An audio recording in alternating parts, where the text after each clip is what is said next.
تمام. اه.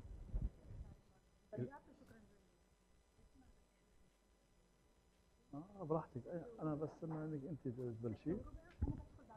خلص. ماشي.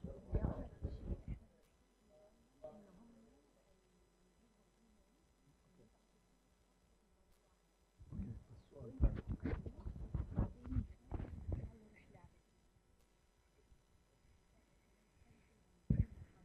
نعم.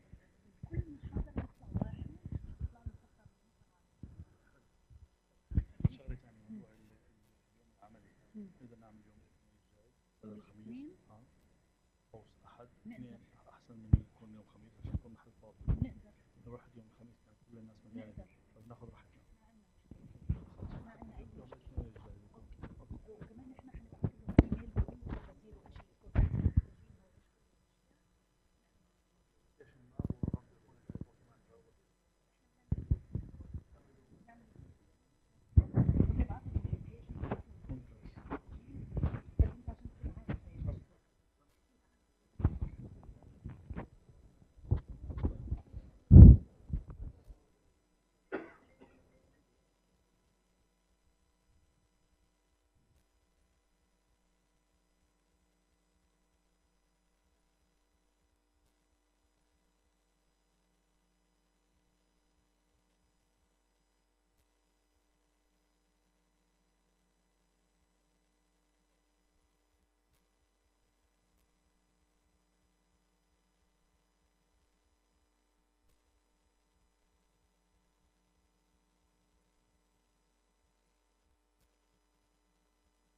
Assalamu alaikum. Good evening, ladies and gentlemen, and welcome again to HIPAA lectures. Today we will have something very new, and I hope you will like it because it's really very interesting. We will have the long exposure photography. I think it's very fascinating because you will be surprised with the results every time. I am very pleased to introduce my friend Shadi Rifai, and I hope you will enjoy this lecture. I wanted only to remind you that please don't forget to take your certificates after this lecture. And also I would like to announce that you will receive an email from us asking you to submit a photo, only one photo, in this field, in the long exposure photography, and Shadi will be the judge for this. You can maybe contact him afterwards privately. He will judge it, and there will be one winner for each lecture, and this winner will be awarded with a safari trip to Kenya from Nikon. Yeah, make the best. That's cool, yeah. I hope I will be a winner, but it cannot be. Okay, enjoy, and if you have any question, please ask Shadi, not me. For the toilets, for the ladies, it is here, exactly in this corridor, in the middle of the corridor, and for the gents, it is on the in the next corridor. And for praying, there is a small room here after the reception, the first door after the reception, and for if you wish to have a bigger prayer room, it is in the ground floor. Okay, enjoy. Thank you. Good evening. I'd like to start with thanking each one of you to come today and spare their time to share this very precious moment with us today. Today I will try to speak slowly, and I believe that English is understandable for each one of you. So if there's any question, please raise your hand. I will answer it immediately. And there's a space for question and answer in the end of this lecture. So I just wanted to brief about myself. I am a human resource manager working in UAE here. I've been arrived in UAE last 1999. I've been here for more than like 18 years. I've been start my photography career in 2000. I started in the film days and just shift to the digital with the Nikon. And I'm using Nikon since that day. Hi, Abdullah. So I've been using Nikon product for the last, professionally for my career since 2006. And I'm ambassador and I'm branch instructor for Nikon School. I've been giving lectures in portrait, macro photography, and landscape. So today's our lectures will be about long exposure. So long exposure, we wanted to go through slowly, and I wanted to let you know and believe that in the end of this lecture that each one of you with the equipment he has, he must be able to do a nice, acceptable long exposure. So I will go slowly with you with one-on-one, and we make sure that each one of you, there's nothing fancy. By my introduction, I'm not an advanced user of Adobe Photoshop. I am enhancing my photos in Lightroom, and I'm doing some adjustment in Lightroom, which I believe that any of you, as much as you will be having fear in your mind, there's a lot of techniques, there is a lot of using of Adobe Photoshop or some techniques we are doing, blending, and this is not about blending. So it's very simplicity, using the technique of the camera to enhance and to get a best result that you can do within your camera. So long exposure. So there is a need and there is a time where you have to use this technique. The long exposure is basically is longer duration time that your shutter will be open. So you can freeze the movement part of the image, and the state or the subject that is have no movement will be very solid and set in this image. So whenever there is a scene or image that you wanted to take, and this has these two elements, you can use this technique to enhance and to provide something unique, something that a human eye cannot see normally. that's the plus of the long exposure technique, that you can see this and the ability to see it. So this briefing that the long exposure will take it from here so we can go to the information, basic information about it. Exposure photography means the amount of the light going into your sensor. So it's all about light. If there is no light, there is no image. So the quantity and the amount of light going to your sensor is controlled by the shutter, the curtain in front of your sensor. The longer duration the shutter is open, is more light coming to your sensor. This will affect the scene in your sensor, and this will paint the image. So the duration of the shutter is the most important part of this lecture, and it's controlled by the exposure, duration of the amount of the time that your shutter is reopened. So the darkness, if you see an image that it's dark, or if after you process an image that is dark, that means that your exposure was not correct, and then there's less light coming to your sensor. And if it's overexposure, you see a lot of light on the image. That means that you have been opening your shutter for a longer time than it's required, and that causes an extra light coming to your sensor, which sometimes will be overexposed and damage. So we wanted to control the right amount of light by during the correct duration of time that will allow the light going to your sensor.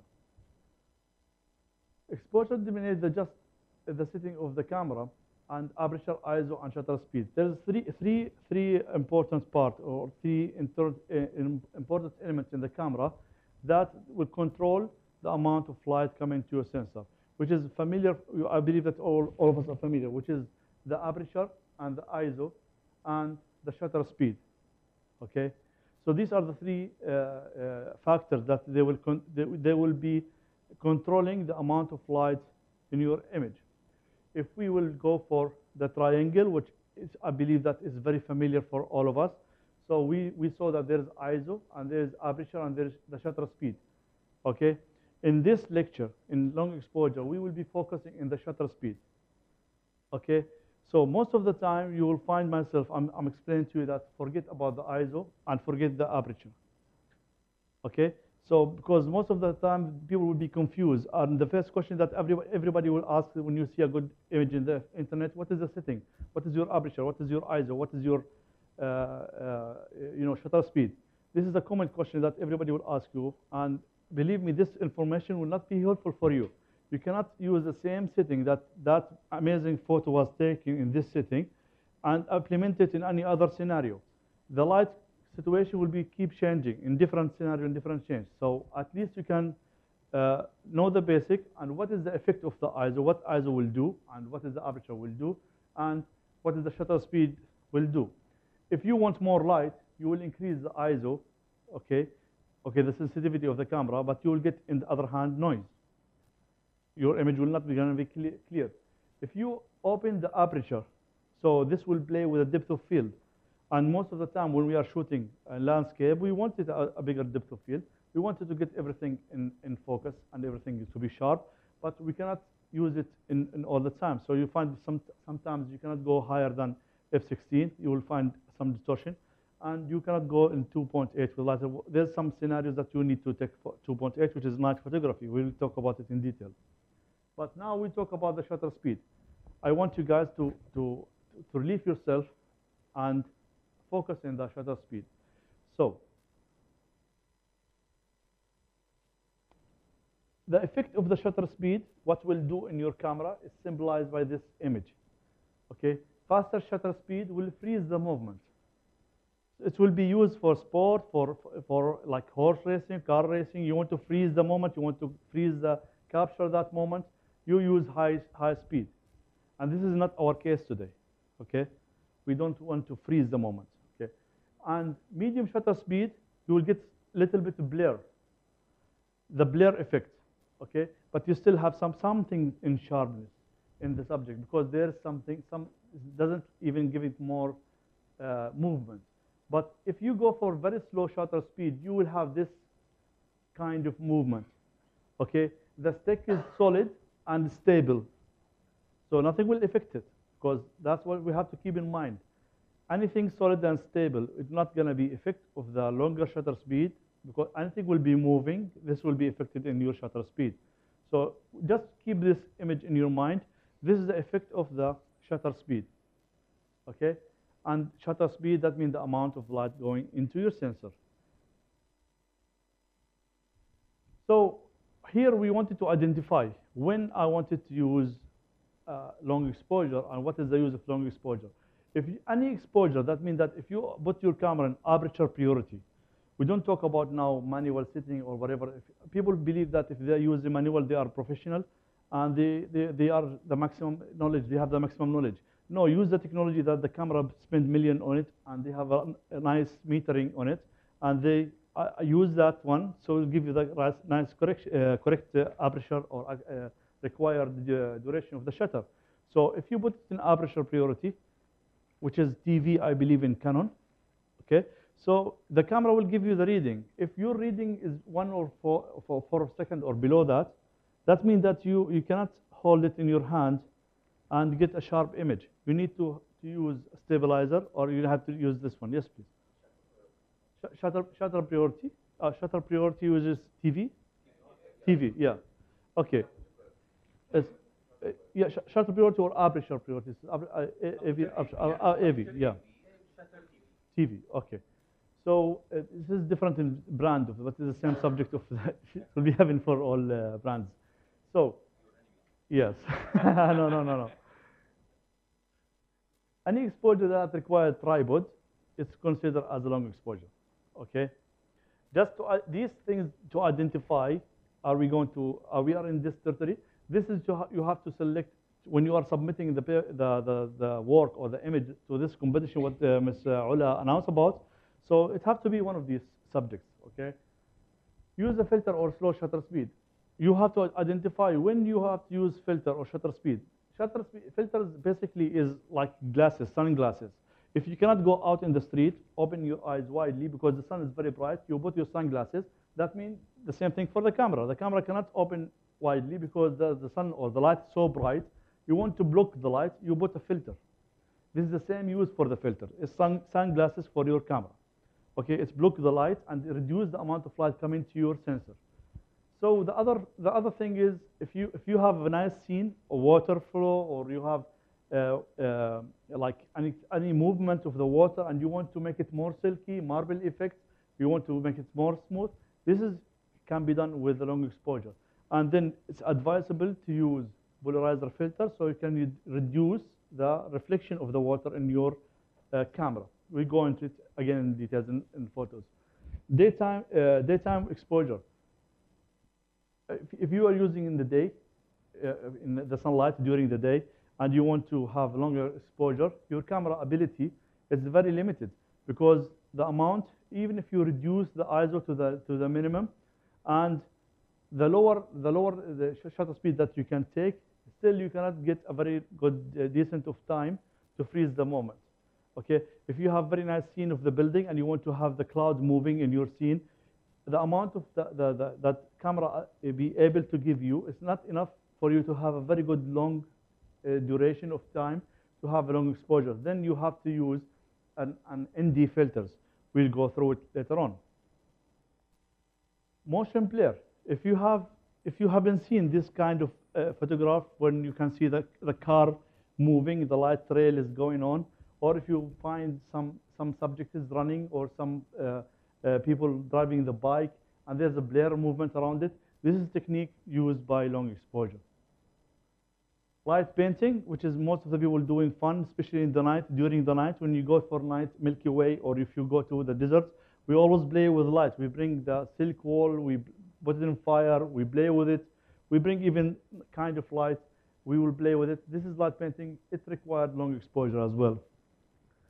Bulb mode, anything above 30 seconds. The limitation of your cameras will be 30 seconds. If your exposure required more than 30 seconds, there's a solution. This is a very long exposure. And now we are entering the real long exposure effect, which is required a remote, and there's a technique for it. And these all points are into the long exposure. If you plan to take a Milky Way shot, or if you are planning to take a star trail, which you can see the stars going around in the sky in the middle there, This is all under the territory of the long exposure. So this is the need. This is the scenes that you can capture the long exposure.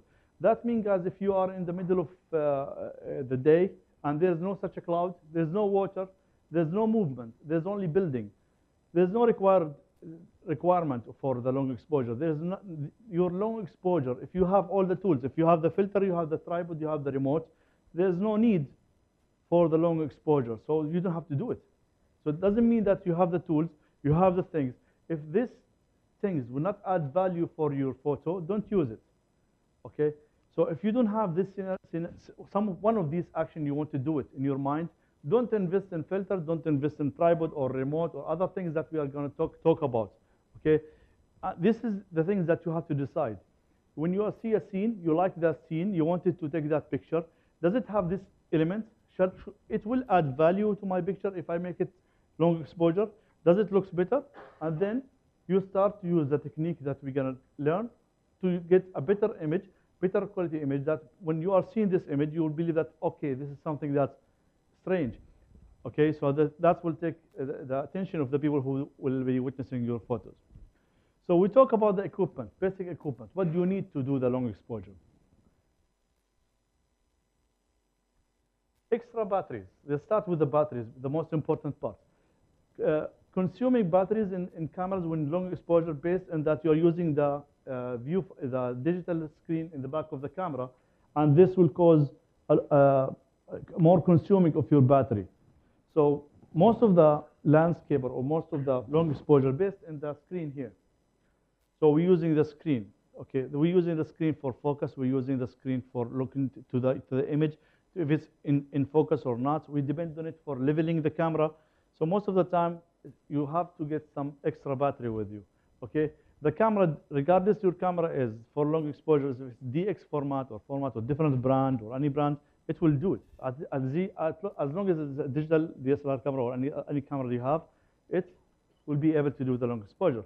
So you need a steady tripod, and tripod is a hassle, and people don't think that the tripod is adding any value or have any you know, it's not that important, so they don't invest on it. They go to the mall, they buy the cheapest one. Your life isn't dependent on the tripod. Your image is dependent on the tripod. Okay, the whole camera, it's what if you invest like thousands of dirhams in camera, it sits in the tripod. So if your rooftop and this tripod fail, it fall down, your money is gone. So okay, so this is one thing. The second thing, as stable as your tripod is, as sharp as your images without this vibration. And the tripod is coming with different shapes, different type. You have to choose the one it will be convenience for you. If it's go low or it's go high to your level and it's stable. Some people they like the heavy tripod, some people they like light tripod. So there's different type, different brands. Use your budget, but at least test it and review if it's good enough. There's a lot of people reviewing the tripod and give you their advice. Okay, the salesman in any shop, he will just try to sell you the most profitable one for him. So if you take the advice of the people in the field, they will give you different brand names and different tripod that will do your needs. It comes in different sizes, even these small sizes as well. It's very useful for you if you go so very low, or if you go in like rooftops, or if you go for any angle. So it's useful for you. So invest in the tripod. This will make your life easier. Cable release. There is, depending on your camera, there's more than one type for the cable release. There's the one which come with the digital screen, or the normal one which is come like this was cheaper, okay? And then you have to depend on your timing in the camera, and you have even the wireless remote, which is one is in the picture here. Or sometimes you can use it from application in your mobile, depending on your mobile or depending on your camera. But this is must for long exposure. Because after you go for above the 30-second exposure or 30-second time frame in the camera, you need to go to the bulb mode. And in the bulb mode, you cannot do it without these important parts. Filters and ND. And this here, I want to take more time to explain about it. So because people are very confused about, shall I invest on it? And these are not cheap part to buy. It's expensive if you are going to the the most of like expensive brand, and there is some cheap brand and some other brands. I have here with me some different type of brand without mentioning the usage of it. There is some like round shape ND filters. I believe that most of us they have one of these, or they can afford to buy one of these immediately after we go out here. So, but don't invest or don't spend your money immediately to have this kind of ND unless if you really know how to use it or you really want it and this is useful for you. There is advantage or there is disadvantage for each part of this model. These are the cheapest option, and this coming with a different value. As you can see, if I just keep circling, the value of the strength of the ND will be different. So you will, as much as darkness is more blocking the light than the sensor. Lighter colors is less darkening, which is come from value from 3 to 9. Okay, so there is numbers of the ND. It's depend in the value of the darkness of it. So what is the advantage and what is the disadvantage for me for these filters? Yes, it's cheap, it's affordable, I can buy it. This is advantage. But the disadvantage, if I have my lens, each lens has separate size. For this condition is 77. This will be used for that 2470 lens, Nikon. So this lens is a movable part. So if I focus for example, in the 24th mm, I like my focus and everything. Then I have to screw it into the camera, okay, and take the shot. The moment I want to change my camera, the moment I want to change my composition, I have to either put it in video mode or increase the ISO, okay, to have this visibility. But I'm not going to get the clear visibility unless if I remove it again.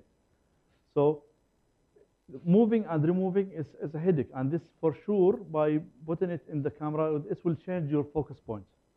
Okay, so it's not advantage to have this kind of filters. Yeah, if you use it, this is the only option you have it, you can use it. If there's a way to run around it, but it's a headache. So my convenience type of filters will be the square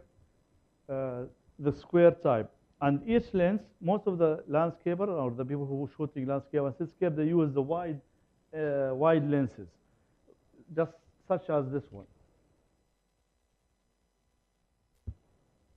Okay, so this is the 2470. It's come with a huge front glass. This front glass, there's no such round ND filter for it. So they make a holder, which looks like that, and in the same holder, there's slot slide here that you can put the ND level on it here. So these are the sunglasses. It's come in different level, and I think this one is ND 10. That means that it will slow your light, or it will block the light 10 stops from your sensor. It will reduce the amount of light coming to your sensor 10 stops. So you slide it into, you fix this one in your camera, and you slide it slowly in the holder. Okay. And this is how it works. So these type of filters, there's many manufacturers and different level of it. So there is different level and different type. There is hard edge and soft edge. The hard edge and soft edge is come with a different level if you use it for the sunset or you use it for the sunrise. If you want to block the sky, horizon, there's different type of it. So before you invest in these things, just because it's not a cheap option, make your study about it and make the review value about which one is the best one for you. Okay, so if I wanted to start with one filter only, because it's coming with different stops, different degrees of the cast blocking, so start with one, invest in one, and then you will go further. I will explain about it how this is used in the next slides. So as we said, this is important. So from the other things that you have to use while you are using, especially for the night photography, whenever you go to the desert, is a very cheap headlight, which will save your life and save your time. Because if you are doing it yourself, nobody will hold it with you, so you can put it in your head. And this is a very not expensive light, and it's available in Carrefour. And the good thing is it has red light, is it? The advantage of the red light, this will not disturb any other photographer if you're going with a group for night photography. This will not disturb the other people cameras and will not spoil their exposure while you're shooting bright white light. So this one, it will make you able to see your camera, able to see where you're standing, and you will be able to see the camera setting, and then you will not spoiling the other people's exposure. So this will save your time and save your life. It's like to take your gear out from the back in the dark spot. Even if you do some like rooftops alone, it's good to see where you are going. Anybody know this part? Okay. Most of the people, they keep it with a menu in the box with a camera, so they don't use it. Okay. So this part is very important, and in the different full frame cameras, it's come built in the camera. So with this piece, you can block the viewfinder rear camera. And what is the importance of that part? Sorry.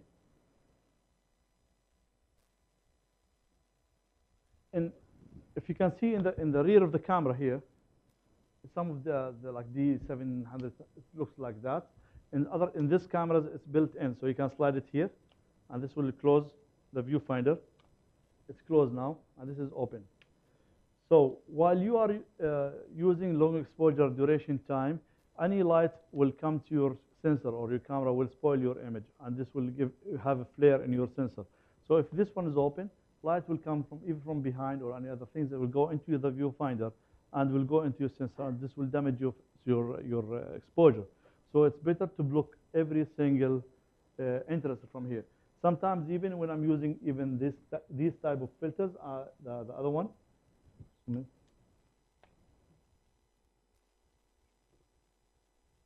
Even these big filters, when I'm using it, I'm trying to block the lens and the cover with a cloth. There's a possibility sometimes even there will be light leakage from the filter itself. Okay, so they improve it with the newest models to reduce the leakage, but some of them they still have the leakage. Okay. So now we will just talk about what's important, what makes you important for photography, and this part is like as important as the gear is. As much as we said that you need the tripod, as much as we said that you need gear, battery, and filters, these things are really important. Patience. Long exposure is about time, and you have to give your time for it so you can be rewarded with the good images. So it's about like same like fishing. So if you go to the fishing, you need patience to get the big fish. So if you don't have that patience, you just wanted to go to the scene, click and go, it doesn't work with you with a long exposure. You have to give more of your time, spend more time in the scene, choosing the right location, the position. It's all about that exposure you will take. Sometimes you go for a sunset, you don't have that time to shoot 100 or 50 photos. You maybe will shoot 10 maximum, because the sun and the blue hour or the golden hour doesn't wait for you. Okay, each exposure will be 2 minutes, 3 minutes. So planning, be in the right location, be patient for your camera, and wait for the right exposure. This is very important in this long exposure. So one more thing. If you have the whole world patient and you don't have a place to sit, this will be interruptive for you. So take a chair with you for long exposure. So make yourself more comfortable. Okay? While you are taking your camera for long exposure for 3-4 minutes, you don't want to standing and running around the camera just like that. By accidentally, you maybe touch your camera and make a vibration, or you will damage your own exposure. So take a chair, sit back, relax, enjoy yourself. Consider yourself that you're enjoying the scene by your eyes while your camera doing the job for you. Comfortable shoes. I have been seeing so many people going there with the slippers. Sometimes they go with unprepared shoes or footwear for the non-different locations. Some people go to Al Qudra with the slippers, and there's like a huge spiders that if they bite you, this will be a serious issue. Okay, going with the right proper shoes, right proper footwear will make you comfortable, and this will protect you as well, okay, from slippery or from any other causes. And one more thing, comfortable clothes. If you plan to go for rooftop, don't go with Kandura. You're going to climb with a lot of stairs, and you will have companies under you, yeah? So this is not advisable. Just wearing clothes and wearing a good cloth matching this one, keeping you warm. You don't want to be shaking in the desert, and you will lose your patience. You're not going to be comfortable. And story, you will go home because you don't want to shoot anymore. You're not in the comfort zone. So these are very important. And in Dubai, in the desert now, last week we was in, like 2 days ago, we was in Liwa. It was 5 degrees minus. So if you don't have this kind of winter clothes, you will not gonna shoot. You'll go next to the fire and sit there. You don't want to shoot. So prepare yourself. These are very important as much as your cameras. So you have gloves even. In the winter here in UAE, we don't talk about frozen Iceland or different countries. We talk about UAE. You cannot hold or you fold your tripod, especially if it's aluminium. It will be freezing. It will be cold after shooting long exposure for a long time, especially for Milky Way. So having gloves and warms is very good. Things are very optional for it. And water, taking a lot of water, keep yourself fresh and keep drinking water. This will be, you will be avoiding hydration. And the most important thing, and especially for me, is food. So don't shoot hungry. Don't go there hungry. I just eat before I come here because otherwise I want to focus. So just shoot, eat a lot of food, Snickers, bars, whatever you wanted. My favorite things. Keep it there. That's why I'm fluffy. So by having full stomach, your brain is only working on cameras, and that's the best thing to do, and this is the best choice to do. So eat well, bring that extra food with you. It's not going to harm you. But I have very bad experience when I went last time to shoot the fireworks from Burj Khalifa. I went by stairs, 40 floors, walking because it's under construction, and I was there without water, without food, and I learned my lesson of my life because I was starving. I was like, even not in the mood, but I have to stay because I'm very lazy to go down 40 floor again by stairs. So I stayed until the fireworks finished, 12:30, 12:30. When I go from the traffic house, it was like the nearest restaurant for me is 4 o'clock. Okay, it was very bad experience. So now we talk about it, and we talk about the technology, about planning. And I believe that after that, I will give you a break for people who smoke, or if you wanted to go for a slight break. So technology is playing a big role for us, and we depend on it now as a photography, as a photographer. So most of you guys using Snapchat, Instagram. How many of you are using this one? Correct? Most of us, correct? Yeah. But don't depend in your life and do this in these two things. For me, I don't advise to use Snapchat in the shoots, and we don't use Instagram. Most of you guys losing a very dear friend because we are, live streaming while we are shooting, and it's like show off. Okay, try to avoid that. Focus on taking the picture and show us the end result. Okay, going there with a camera, just like showing off your gear, showing off your camera, showing your location, it's waste your time, and it will waste other people's time. And trust me, they will call you immediately. Where are you? Why don't you take me with you? Okay, sorry, I didn't come to your house to wake you up, and at 5 o'clock in the morning, I will do it next time. And next time, he will not even answer your phone. You did not take me last year when you go there. I saw you on Instagram. So this is daily habit. So to keep my friend list as it is, I stopped live streaming and live things when I'm shooting. I will show the end result when I finish. So what I use in my phone, this bunch of application, I will put it all together and I will explain to it one by one. This is lifesaver for me. I plan for it, and these application advisable to have it in your mobile. These the things really adding value. I will explain about it. For the calculation for long exposure, this application is very good, and this one doing the same thing. Plus, this is the Swiss knife for photographer. This has everything, and this is paid application. Okay, so if you want free, this is the free one, and this one is free. What these two do is they make the calculation for you. As I told you, I depend on my camera. I trust Nikon that they did a very good research and improvement in the aperture priority. I will go to any scene and I will let the camera read the actual exposure in that time. So it will tell me Like for example, the actual exposure for this time is like 100 of a second, okay, in the condition of f8 and in the condition like for ISO 100. You put these figures in this application and tell him that I wanted to use ND10. I want to reduce this setting for 10 stops. What should I do? And this application will tell you what is the duration of time that you need to put in your camera so you can get the right exposure equal to that real exposure. So this is it's a time saver. People do it manually, and I hate math, so this is a very good app to have. So this will be helpful for you.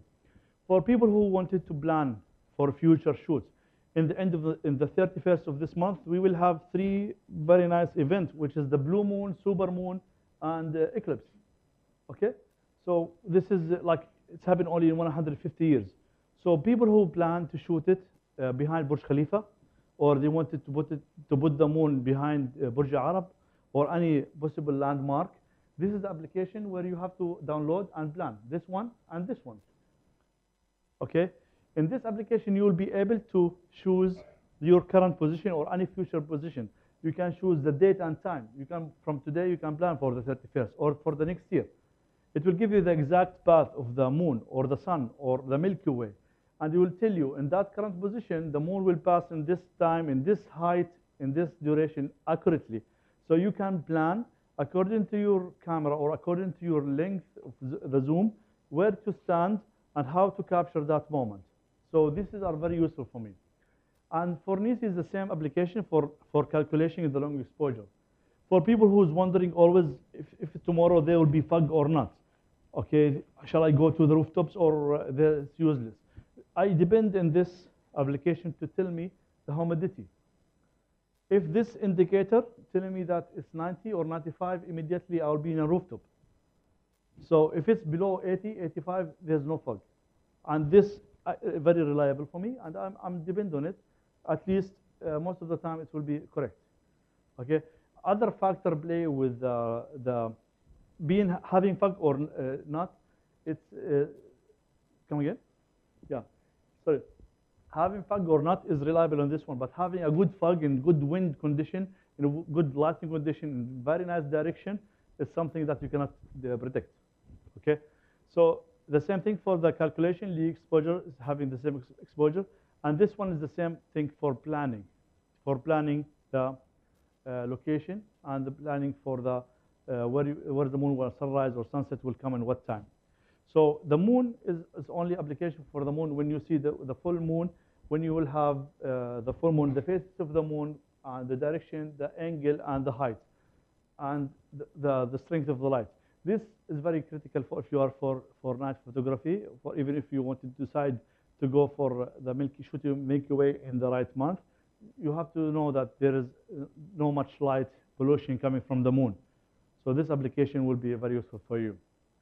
So if you guys wanted to go for break, I will make a first break before we go to another techniques, please.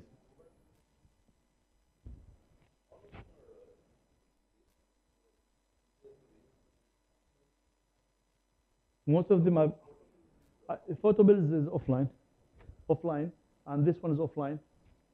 And I believe the NIS is offline, this one is offline, this one is offline. Come again? Offline, correct. The only thing is this, I believe this one is that live because it's collected from server. And these other things are all offline. You can do the calculation offline. You don't need data collections. TB, if you are, there's the option to preload. Plan in the computer and preload it as a map. You'll have it as a map. Okay. Okay, guys, you need a break now? Okay. So we'll stop here and we'll continue after you come back from break. We make like 10 minutes? 15? Okay. Inshallah. Salah? Okay.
الو كل موجود ولا لسه؟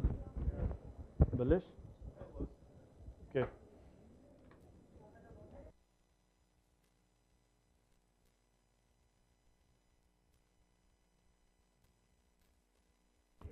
الو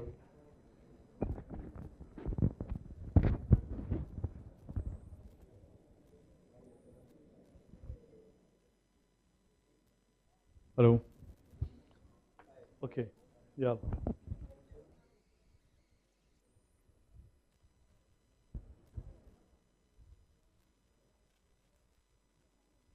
كله اوكي خلاص يلا.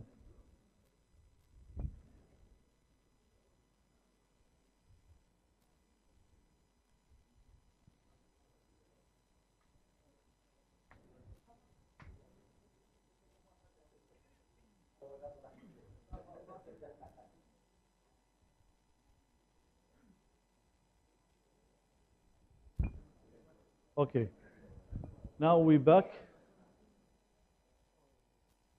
So now we will talk about the sitting on camera, what I should do. Now we pass by, just to refresh our mind, we have the tripod, studio tripod, we have the camera, we have the remote, we have charge our battery, we get a very nice food with us. We're heading to the field, we want to take a long exposure. The thing that you have to learn and practice how to set up my camera immediately in the site. So you don't have to bother about it. What should I do? Most of us driving to here or come with the cars, they know automatically what to do to drive.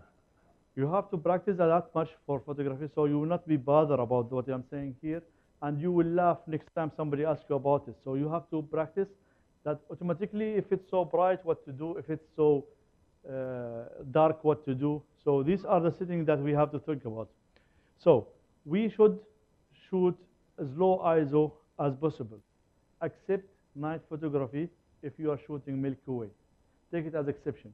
But for the landscape and for the long exposure techniques, we need to shoot as low as ISO as possible.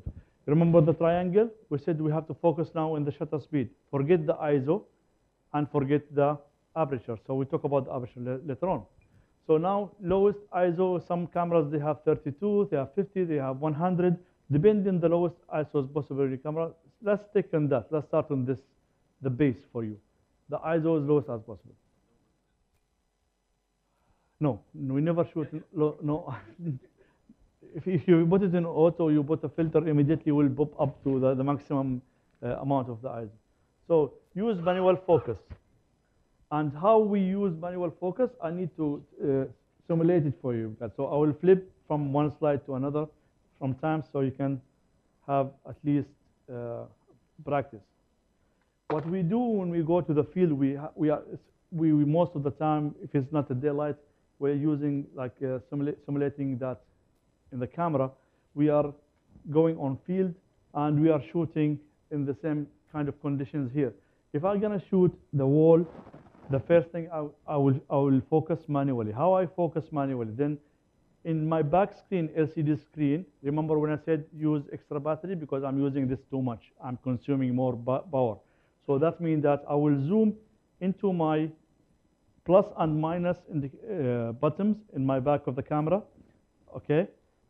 Which is here, plus and minus. I can zoom into my LCD screen, and then I will focus manually into that to the maximum sharpness that I can see in my LCD screen. I know it's not bad quality here. So if it's sharp, okay, I will zoom back and I will lock my auto to the manual here, so it's not going to be changed. This is how I focus.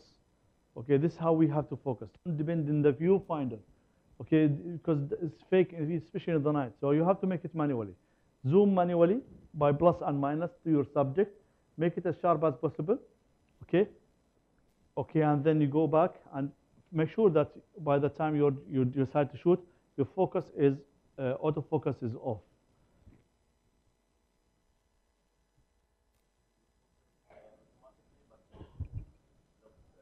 It's not automatically. Leave it. If it's there's a light, there's the ability to your camera to focus automatically. Do it and confirm it. Okay. If your camera can't do that, okay. If your camera have the ability to focus, now I will put it in autofocus. If I focus, it doesn't focus, correct? It doesn't have the ability because it's very dark. If I change my focus point, if I want it to the gentleman because they're wearing white, it takes, the focus is able, the camera can be able to focus. So if I zoom in to confirm that it's focused or not, excuse me, gentlemen, so it's focused, correct? But if it's dark spot, if it's a dark spot, can't focus? Most of the time, no. Okay? They enhance in each product, in each camera. This is 810. They enhance this in the D850 to focus in night. This is the point that the cameras keep improving. So, exactly. So if it's not available, even the light of city and disturbing light flashing, will disturb the mind of the camera to focus. So we have to help her by zooming and make the decision by ourselves. And in the new cameras, there's indicators, red indicators. It will tell you exactly if it's sharp. Unfortunately, the application here I'm using is not supported the D850. Otherwise, I will show you that how does it work. It will show you the red line, zip line, whatever is the focus point. So it will make our life easy. Okay? So this is how does it work for the focus. Now, we talk about high aperture. Yes, boss. Yes.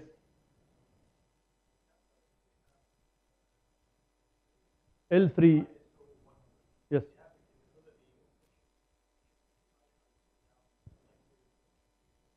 Yes. Yes. No. No. I go to the low, unless if I don't have like ND filters or I need that much that to go low, I will not go for the LO3 or whatever that. I will go to the 64 in this camera.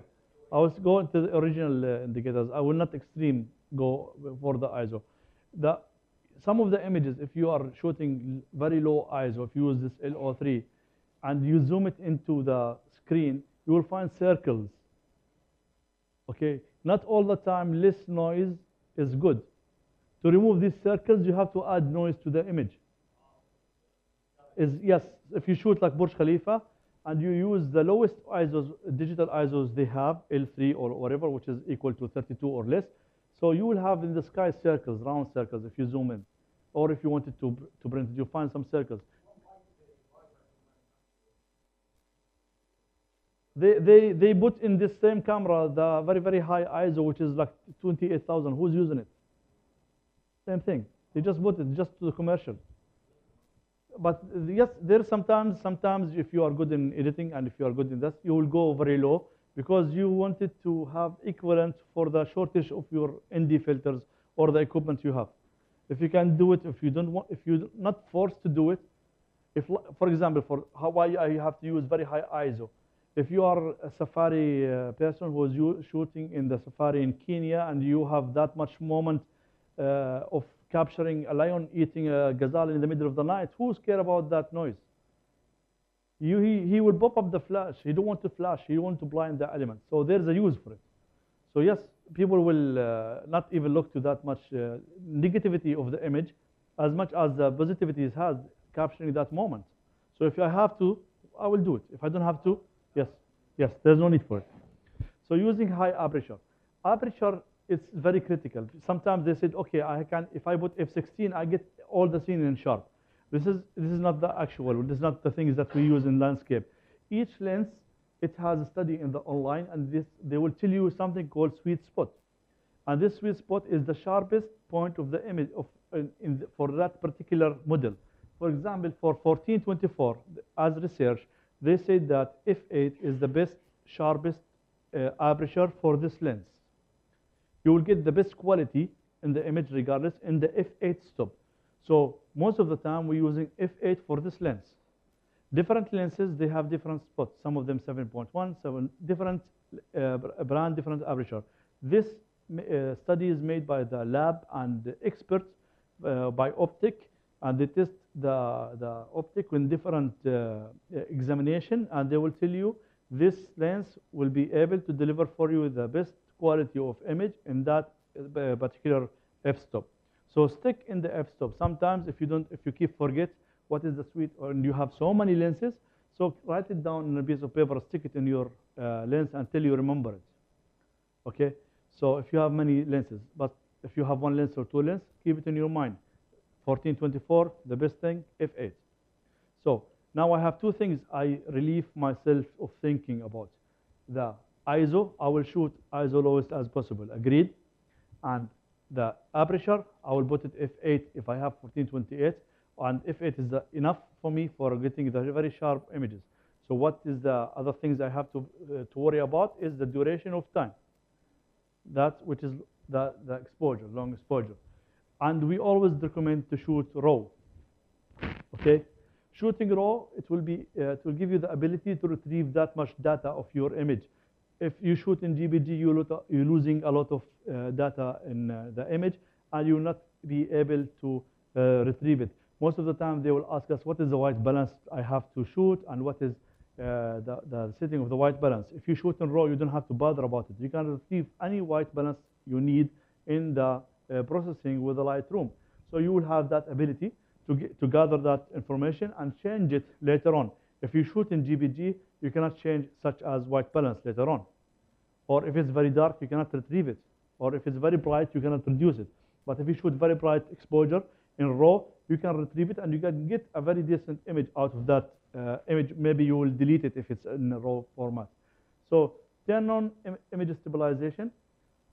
So if you have the image stabilization, if you have it in your camera, it's actually basically it will be what is the image stabilization? It's like round spring inside the lens from all sides, which will reduce the vibration.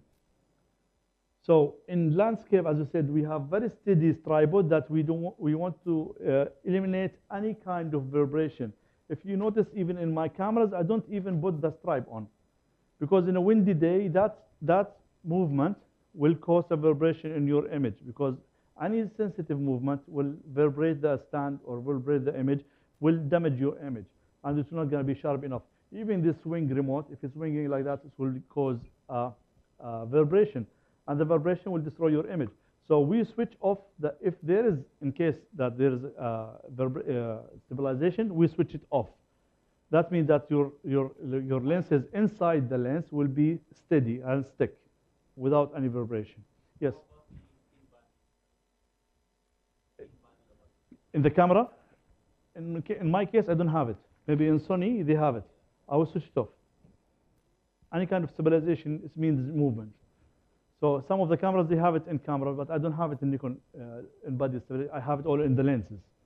So we switch it off, whatever it was. Okay? And shooting in bulb mode. This is a condition that it will be very useful in some conditions. When we're flipping the pictures, I will show you exactly when it will be very useful for you to shoot bulb mode. What is bulb mode? It's actually when you go to your setting in the camera and in the manual mode, and you will go in the timing. It's actually above 30 seconds. You will find that the word bulb, and that will, in this condition, you can use the remote. And in this, what will happen? How it will affect your camera? Okay. Now after 80 seconds, it's bulb. So whenever I click, the camera shutter is open and still counting. Whenever I move my hand, it will stop. Okay. So I decide the duration of the shutter by clicking on and clicking out. So now we talk about these things, and it's always nice to have technology and have these cameras. But sometimes you are prepared, you have everything, and things doesn't work well as planned. You reach the location, you forget your remote. You reach the location, you forget your ND filters. You reach the locations, and you have to use whatever you have to get the image. You cannot cancel your plan because something could happen like that. Okay. So in camera itself, if you don't have the filters and you don't buy the filters, there's an option in cameras, in Nikon cameras, and that you can take multi-exposure within the camera. Let's consider that you are, like me, you're not an advanced user in Photoshop, and you don't know how to blend images. Okay, you cannot put layers above each other and get a very long exposure from different exposures. So the camera will do it for you. Okay, so these slides are based in the 850 camera, Nikon D850, and this is the menu image taken by the screenshots, and will give you how we can make long exposure within the camera. Okay, so if you go to the menu in the camera and you go to the camera option number 2, there is option called multi-exposure, and most of the time will be off, but in this case I turn it on. If you want to take a picture for the slide, I will move when you're ready. Okay, then I will tell you now. And there's many use for this option, okay? But I'm talking about long exposure. How can I take long exposure by using this technique within the camera? So next things, if you enter that menu, you will find another window, and it has different options. And first thing you have to do, you have to turn it on, okay? By turn it on, it will tell you, do you want it for serial time or you want it for one time only? If you said one time only, it will do that shot, and then the condition of the camera will come back to normal. If you said serial, the camera will continue taking multi-exposure and blend it together by itself until you tell her, thank you, I don't need it anymore. Or you go back to the menu and switch it off. So different cameras have different limits. In the D810, D850, you will be able to blend 10 exposure, 10 different exposure. Okay, what the camera will do is take in 10 images in that normal exposure, and they will blend it together, and they will give you one image, okay, with having all the effect of that movement or that capture movement. And this is very useful if you reach a location and you don't have that ND filter to do with this, you can get a similar result. So long exposure. For long exposure, not for HDR. Okay, HDR is totally different about what we're talking about. Now, what in here you can tell him what's the overlay.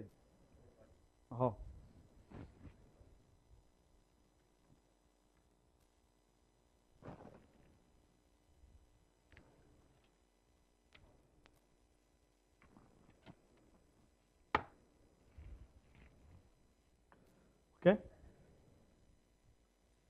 So, and you can choose the type of the blending that you need from that from the camera to do.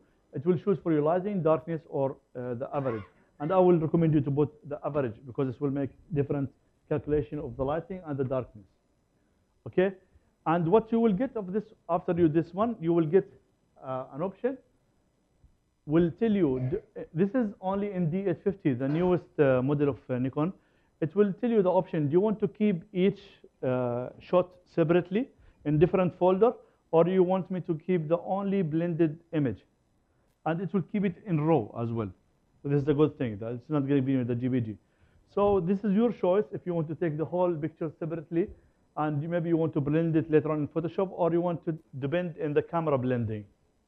Okay, I will show you some examples. I have been take this by this technique, some of the image, and I will show you where you can spot that this is an on camera and this is a long exposure image. So what is the technique for long exposure photography? We want us to have summarize technique for two situations, in night photography and in the daytime photography. Okay, so there's two similar to each other, but there's some slight in difference that you have to take in consideration if you are shooting in the day or shooting in the night. If you are shooting in the daylight, we said always shoot RAW. We agree about it, and use a steady tripod. Use manual focus. We agree about it. Backlight the rear viewfinder, as we said. This piece of plastic is very valuable. Keep it with you in your pocket or stick it into the stripe if you will put the stripe, and block the lights to come from inside the viewfinder from the back. enable mirror look up for your camera. If you are using a non-strong tripod and it's slightly shaky, so there's an option here that's called mirror look up, which is written into the time indicator here.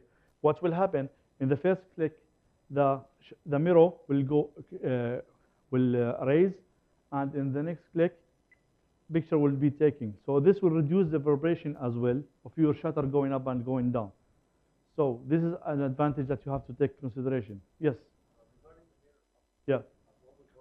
Yeah.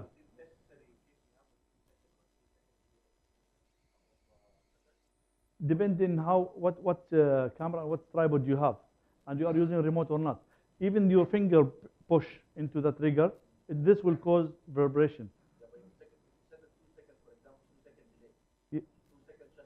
No, if you mean timer, if the timer is the same use of the remote.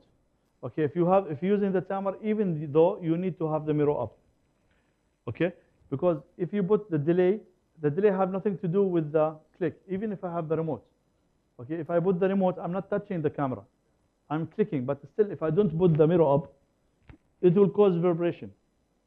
What will happen now? First click, the mirror up, and everything is stable. Next click, it will shut down.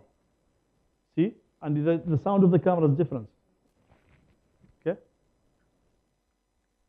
So we use auto white balance. Don't bother of thinking about the white balance and what I will put Kelvin, I will put tungsten, I will put light. If you are shooting raw, don't bother about white balance. You can change it anytime. In Lightroom, you can change it in any time later on. You can enhance it, you can change it as your own mood. Okay? Charging battery is very important. Having better batteries on the site, having extra bunch of batteries always with you, it's always advisable. Taking in consideration, if you are shooting in a cold weather, the consumption of the battery will be faster. So you will lose battery power very fast. If you're shooting in heat, it's better for you for the battery. So you will get more duration of your batteries. Okay. Use camera black LCD screen, and we already have demonstrated that how to focus from your back screen. Okay. So this is the whole things of the techniques of the photographer during the day. If we will move to that. Yeah, for here and for sure for the ND filter, mostly been using for the day.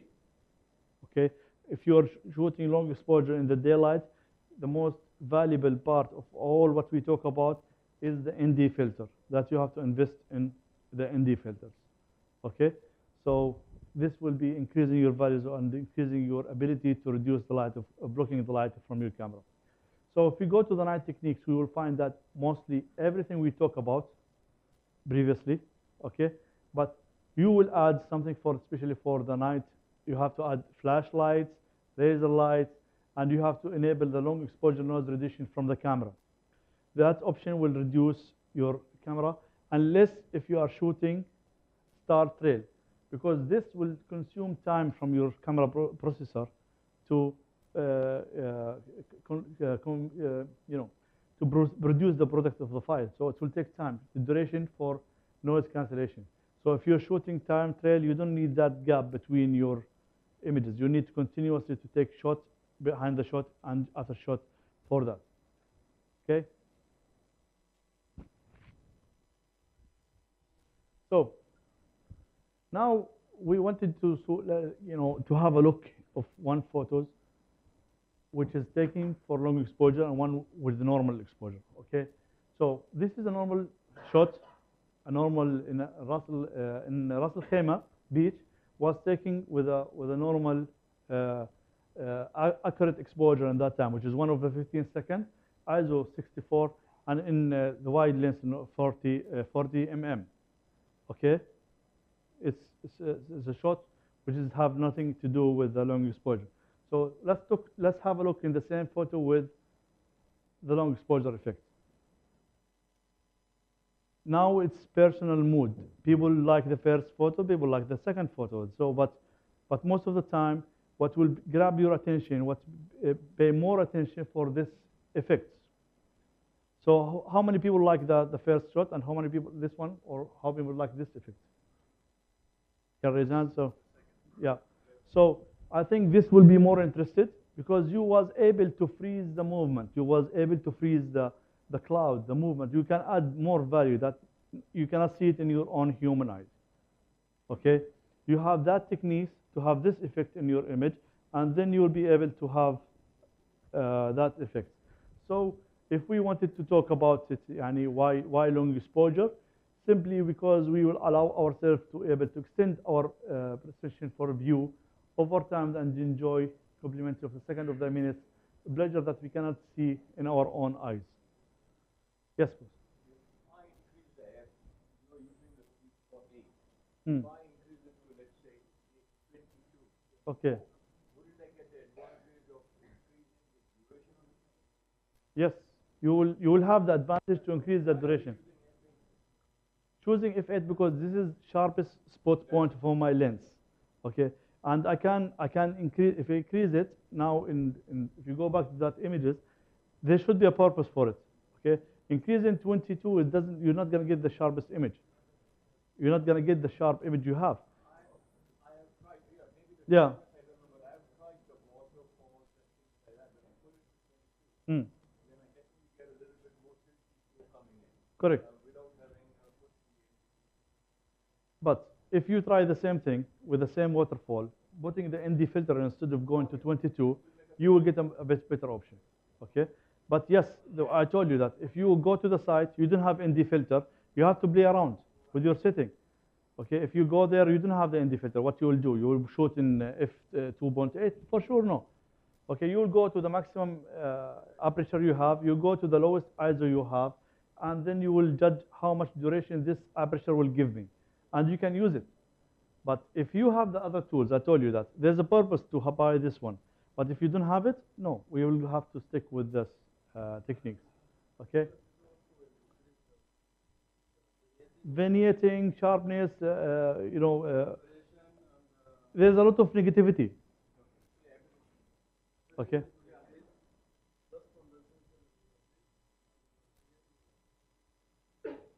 Okay. Yeah. Hmm. Okay, stones, yes. You have depth of field have to be calculated. So there is in the same application, yeah. Yes. Your distance from the still item, the stones have to be calculated. In f8 itself, you can have to calculate how much the distance between you and the stones to get both of them in focus. Okay, so it's very yeah. You have even different advanced technique for it. You can stack it. You can take different stacking images, but we don't talk about stacking. I want to simplify what you can use for long exposure photography. There's a lot of blending techniques. There's a lot of Photoshop techniques. We don't talk about it here now. Okay, there's a lot of advanced technique to get the whole depth of field in focus, stones, mountains, waters, and everything. So now what I'm trying to say that these pictures have been done with a minimum equipment, minimum knowledge, minimum experience in your photo. Each one of you, if he go out now with these settings, with this, he can get a very nice, acceptable long exposure image. I'm not talking about stacking. You are talking about stacking. I'm not talking about stacking. Yeah. Yes, it's a solution. It's a solution. It doesn't take you that much long. You can do it. And even in new cameras, there is built-in stacking. So you can do multi-exposure within the range. We'll get back to you in this details. So now we move to photos, and I will try to explain for the condition and the images and time that I have been taking these images. And later on, I will be open. If you have any questions one by one, we can ask for this one. This taken in a very cloudy day in Burj Al Arab. I use ND10. I use a tripod, and it's a public area beach. I was standing in the water. The first thing when you do that, when you're shooting in the sand, you have to push your stand steady in the sand and make sure that it's not moving. before you put your camera, before you have to see the scene where you're going to take the picture, and then you have to implant your stand there steady and make sure that the waves will come 1 time, 3 times, 4 times before you shoot. Okay, take your time and keep watching the waves, and time your way when you click. Don't just get excited and keep shooting and shooting and shooting. See the environment around you. Count when the wave is coming. Don't shoot. Wait until it will go, and then click your exposure. You'll get a better effect. Try it. Huh? 145 seconds. I use ND10. Yes, I was in the sand outside. Yes. And I did not shoot it wide open, 14, so it's 24. So I was away. Yeah. And you know, see the effect is like in the sunset, the waves, it was very low, and it started to come up to the beach. So my focus was in the Burj Arab. I focused in Burj Arab. I wanted to have Burj Arab in focus, and the wind, the direction played the different feeling and the image of this picture. So you can see the direction of the wind is going to that side. Any question for this? No. Yes. Yeah, most of them, yes. Because as one gentleman said, sometimes I forced to increase more because of the condition that I have. Yeah. Yes, boss. By in that time I used the calculator, the same application, one of the application here.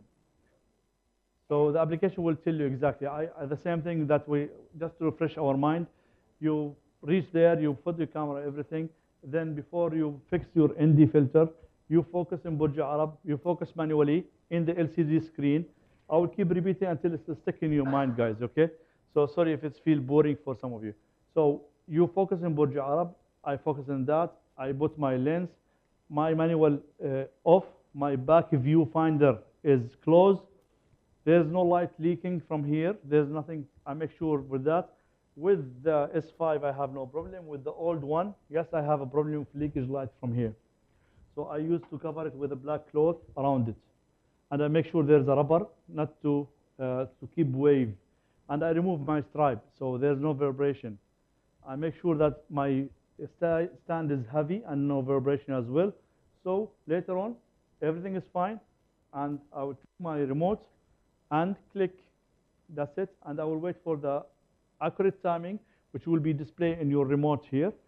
When I reach the specific time that the application told me about, I will stop. And I will get this exposure correctly. Okay, another shot been taken. This is from Al Khor. This is like we have been taking the same thing. It's 24 mm, f11, and 100 second of ISO and ISO 50. You can play with the ISO level and you can play with to get more color, depending on the scene. If it's very dark, there's no lighting, nothing. You just have to play with the ISO. If there's too much color, so we can increase the ISO to get that information. So the same effect you will get. You can see the water and the reflection, and everything is here is normal.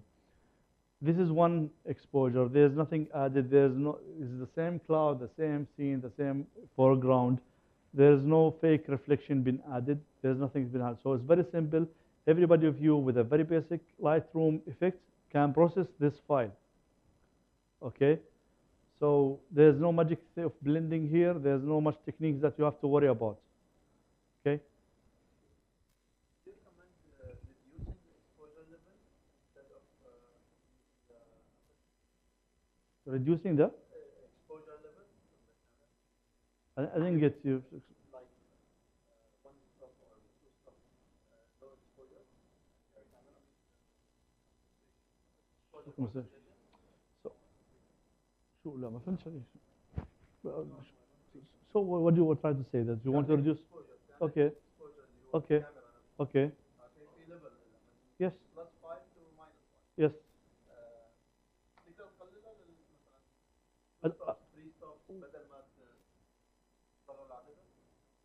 No. This is different. That one is for lighting calculation, and that one for clarity of the lens, what you can see. This is physics, and that's technology, automatics. So this is different. The physics says that the sharpest point by the class is going from this lenses, not from the calculation of the software, which is make the digital calculation. It's not the same. Okay. The time? No, after the sunset. It's like after the sunset. Most of them is like after the sunset. Okay, which is most of the people, when you see most of the young photographer leaving the place, this is the time when we take over the scenery. So most of the time they go with equipment, okay, the sun immediately go down, everybody back and goes. That's why we find Mr. Lal sitting after them. So no, actually, yeah, this is the most beautiful pictures will be taken the blue hours after the sunset with 1 hour, when you can see the sky is blue and that much colors in the image. So this has been taken in Morocco, and in this, I was thinking, I heard that there is a boat was stuck in the long time in a Jadida city in Morocco, and I wanted to take that photos. Suddenly the wave was very high and the boat is very far. I tried to get more than 24, but I didn't have that lenses with me. So I have only 14-24 in that time, and I have only ND10. So I use what I have, and I put it in f8. I use it for 144 seconds. And in that area, in that time, that you can see the ground is like a mirror. The reflection is very nice and amazing. But I was wishing that I have like 2470 to get zoom into more to the boat, to have a different view of it. But this is the same timing, the same techniques, and the same effect of the long exposure. So we go to different from Al Ain with Mr. Lal. We went for Friday shoot out. We went together to Al Ain Lake, some lake in Al Ain. Huh? Zakhir, yes. So we can see that there was a cloud in the sky. Okay. Yes, we go there. We don't know the condition, but I have the lens with me. I have the filters with me. I have the stand and everything. I'm prepared to have long exposure in mind. I'm programmed that I want to shoot long exposure because this will give me better option. Okay. So this is my way of technique and of shooting. So when I go there, I was looking for something. I was looking for these beams to add a value to my images. Without them, there's no that much value because there is no solid things that it will show the movement. The movement of the water, these stones, I add it into the scene. I just bring it and I throw it there, just to add more solid items there. I was creating these things, so I put it there, and these beams are there. So this giving you the scenery of the stable and movement cloud and silky water. Yes. Sorry, I think you might have answered. Yes. Did you ever manage to get everything, those stones and those pillars and the mountains and that, all in one focus, one shot? Not most of the time, but when you do that in post-processing, okay, you focus in the scenery here, and this will not going to be in focus. But you in editing, you just add clarity. You just add clarity on it. But what do you tend to do more? You tend to take 3 shots? You can stack. You guys sit in the back. you will sit in a different advanced level of blending and stacking. Okay, and this is, you can play with it a little bit with the hyperfocal distance. If you make the calculation how far your camera from the subject and the focal depth of the lens, you can run of this result that you want. You want everything in focus. Okay. So this was taken in Jordan. It's again, there is a purpose of long exposure. Without the water, shooting the standing mounting, they're not gonna add any value. So this practicing by flipping the pictures, you will be evaluate the scene. Should I go for long exposure technique? Does it have any value of carrying all this equipment to have this one or not? So the water giving you that effect by the purpose of this, we take 30 seconds. In that moment of the time, I wanted to go more, but I used the availability of my on-camera bit because I don't have the remote with me. So I'm explaining. My selection of photos have been selected in this slide to tell you different scenario, different cases I was going through. It's not about showing you the best of what I can do or whatever I have been done.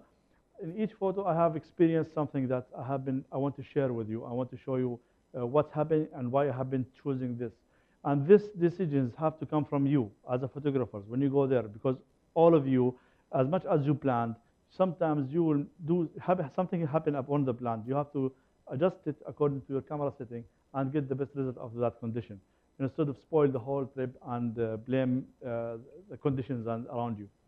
So without the remote, I was not able to increase it more than 30s. I used it 30s and F8 and 14 and as 100.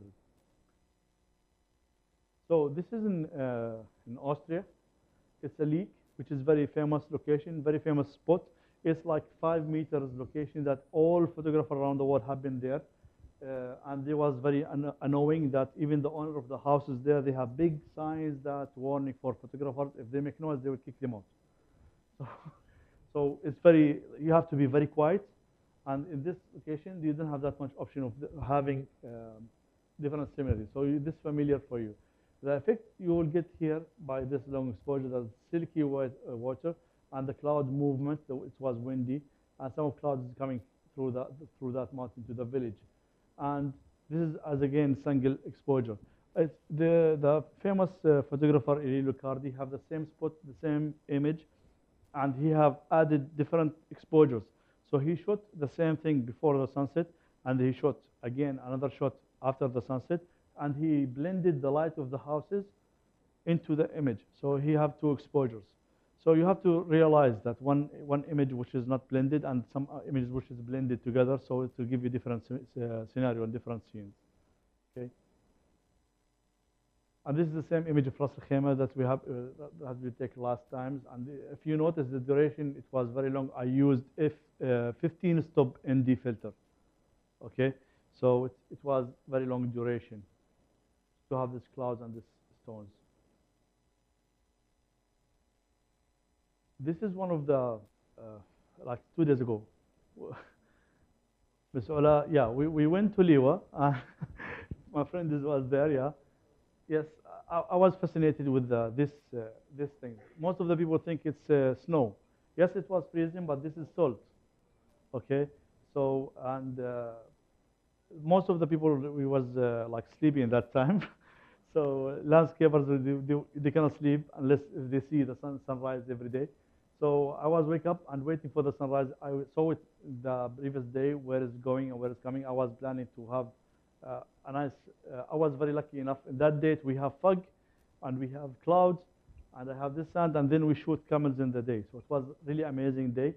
And this is the effect of this image. To answer the stacking option and to answer that, yes, we can. Yes, I take the multi-exposure for the foreground. I take like 5 shots, and I continue taking this one, not in this image, but I did not use it here. In that image, you can see the salt is very sharp, and everything is sharp, even the mountain is sharp. But I'm not going to teach here in this lecture blending. This is, I consider that if somebody is not even aware about blending, it's a challenge, or some people, this will push you back. Okay, when I start photography, my first and still my hassle is Photoshop. I'm not good on it. So if you don't know how to do it, it will be a hassle for you. So what we are doing here is one exposure from the camera. You don't have to bother about editing. Just enhance the color. Okay, so that's why this photo looks like that. Yes, I'm not going to show the best image that you can get out of this scenario. Yes, you can get better image by blending exposures. But this is in one exposure. This is the best thing that I can do with the one exposure, one duration of time. Jumeirah Beach again. We're talking about the use of the water, the waves. And just to remind you again, in these slides, I have here people making some barbecue. Because they are standing and they are not moving, they are in my pictures.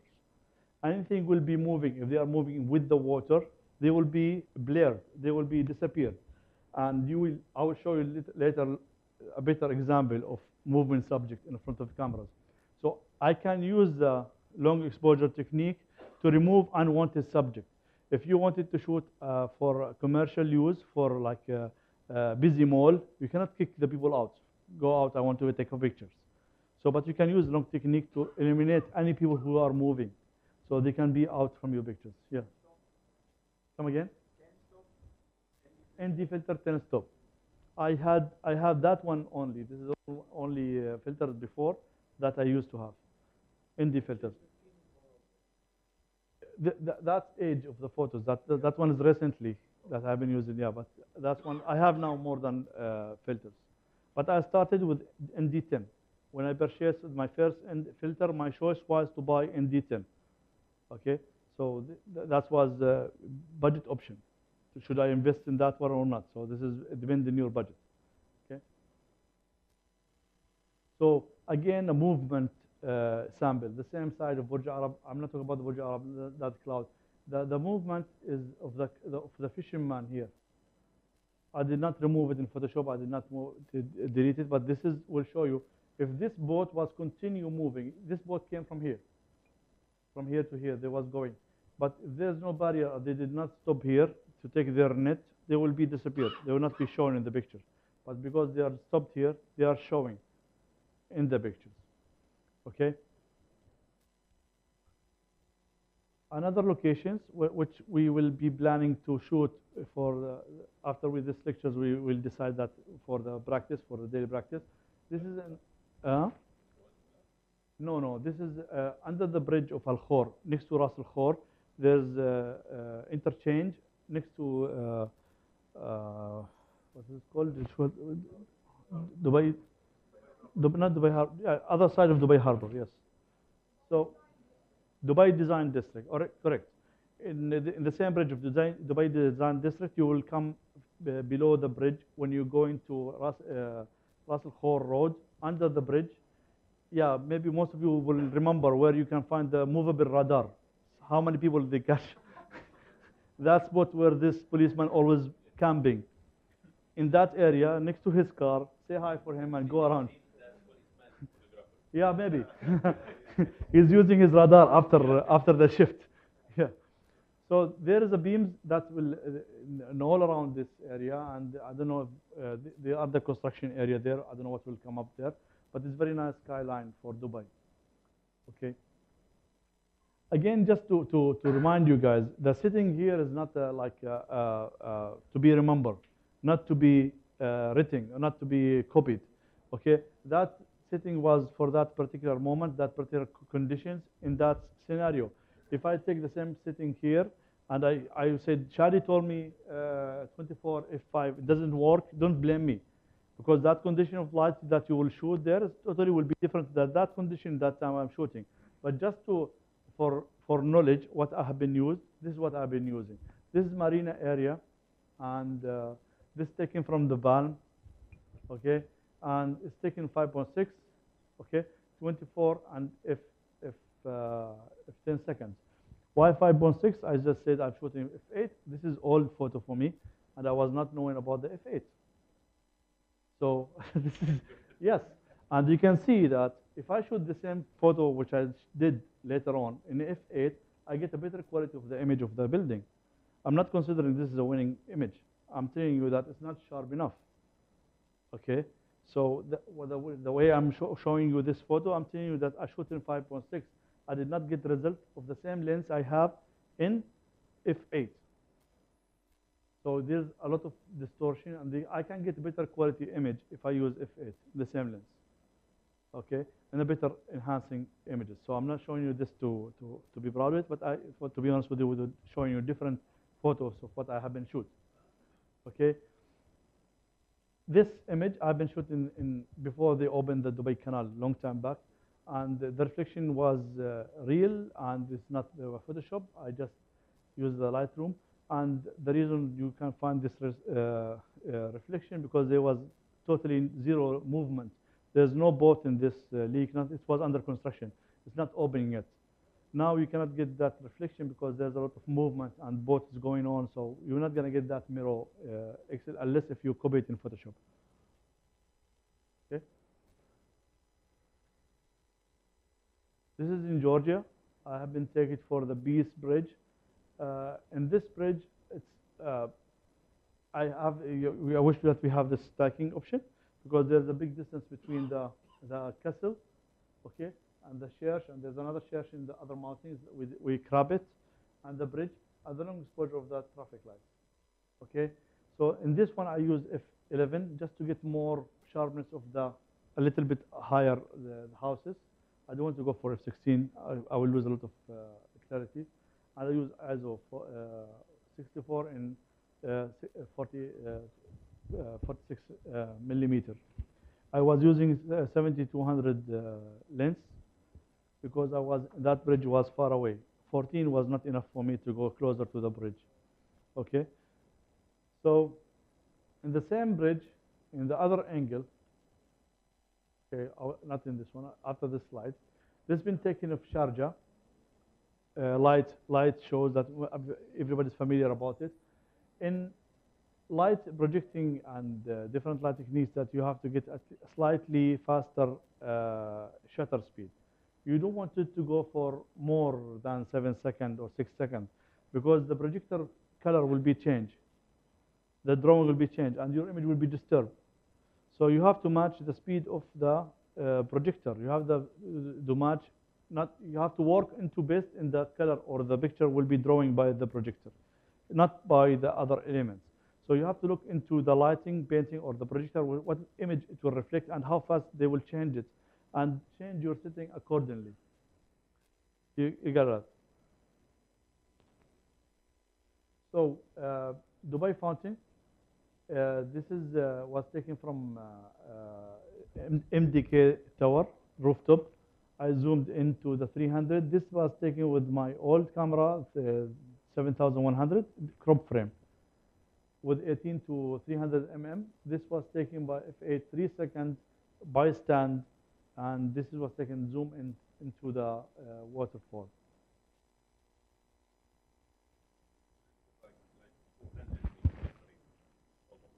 Yes, yes. Now rooftops. Most of you guys are fascinated by the clouds, and some of them trying so hard to catch it. So waking up early is must. Study for it. Study the condition. It's must. Most of you people asking for, do we need permission? Do we need permission? Yes, you need permission for going to the rooftops, and it's really fascinating. It's worth it. So, but if you are not that much in passion for photography, the headache and the hassle by the fog is not easy. So you have to be fully commitment to wake up early, to be there on time, heavy equipment with you in the shoulder. Climbing into the stairs, climbing into the rooftops is not easy as well. Risking your life in a very slippery, wet flooring, as some of you guys here know, the conditions are very risky as well. But yes, it's worth it. The cloud is it's like a cotton candy. Cotton is covering the whole cities, and we are lucky to see it very often in Dubai. So this was taken from Index Tower, facing Burj Khalifa. In the real file in my computer, I can see Al Ain mountains from here. Yes, that sky was very, very, very clear in the morning. So you can see Al Ain from original file. If you zoom, you can see the mountains here. Okay, so this is one of the shots that I have been shooting during the fog. Taking another one from different tower, different view. This was taken for 15 seconds, 14 mm wide lens. I wanted to tell to the left, but the condition of the building that I was there is not comfortable for me, and there's a beam that it will be in my face, so I cannot go shift to the other side. So the condition, the lighting, we are shooting from before the sunrise and after the sunrise. So you will end up with like 400, 300 shots for the fog, and you have to decide which one was the best one of it to share it with the people here. So the best time for me for this fog is in this specific area before the sun go up and before the city lights switch off. So where you can find this magic moment and magic light, and sometimes you can feel the light under the fog, which will give you a light effect. No filters, no filters. I will show you now one with filters. because you know, as I told you, there should be a reason why you need longer exposure. If there is a strong wind and the cloud or the fog is moving fast, this will be great to use long exposure. That will have wave effect, as you should see in the next one. But if there is no wave and there's no wind, there's no reason. Okay, the scene itself is fascinated. Okay, so depending on the cloud, if it's different cloud, if there is even type of the cloud, I'll show you in a second. So this one, again, no filters. There's no wind, nothing to be added. There's no cloud in the sky. Adding filter, having 2-minute, 3-minute exposure will not add that much value. Okay, I will lose time of shooting. Instead of that, I will shoot different angles. So it's you have to make your decision. Should I go for 2-minute exposure if I have ND filter? Don't use it. No, just take different angles. Zoom into this tower, zoom into that building, isolate different angles. Sometimes I shoot this building alone. Huh? What? Yes, Shangri-La Hotel. Shangri-La. It's very, it's open for everybody, by the way. You just email them, and you can go to Shangri-La Hotel anytime. Charging?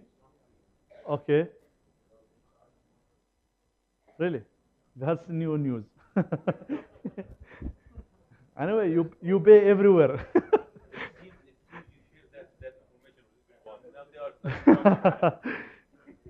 Sharing information is very helpful. Without sharing information, we will not be in wherever we are now here. We have been, Mr. Lal is the #1 sharing information for our community photographer, and he's been sharing his lifetime for us with us, and I really appreciate whatever he provided for me during that years. And without sharing, we'll not even be a photographers. We learn from others. You know, nobody came from his background without, if we don't share this information. If you keep it stop with you, it doesn't work. Yes, if I have access, I will tell everybody come with me, no problem. But there's only limitation. And people who maybe know me, that yes, I'm helping anybody. If I can give them access, they can give access. I will not make it more difficult for you just to make it hassle and you don't try. There's no competition in this field. We may be in the same location, both guys shooting differently, different concepts. Okay? So yes, I have been guiding so many people to go to Shangri-La. I'm advising them. Now he's 250. It's worth it. 250 is a nice view. So sometimes we used to pay for some illegal things. You know, now if it's legal, why not? I recommend that all the rooftops will charge. We don't mind. Let's make it chargeable. Let's make it open for everybody. Let's go and pay for it and go for it. It's worth. Fog is an amazing thing. Let's make a proper location. Let's make it safety first, and then, yeah, why not to pay? So it will make it easier for everybody.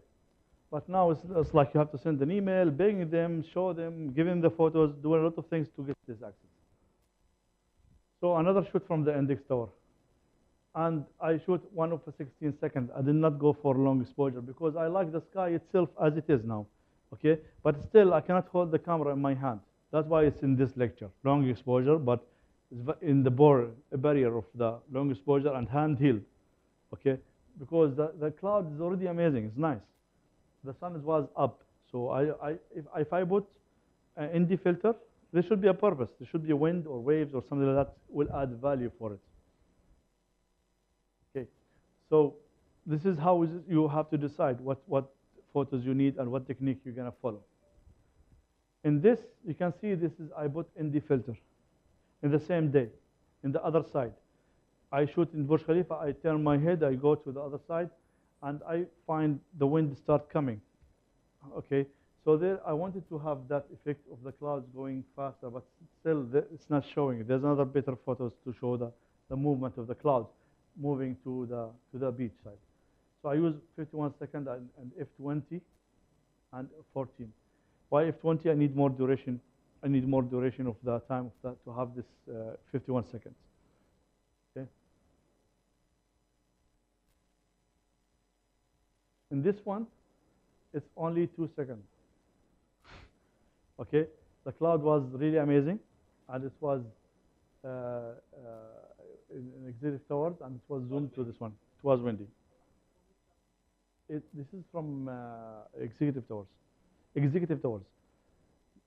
It's called, I remember the name. It's behind, very close to Emirate Towers, behind the financial center.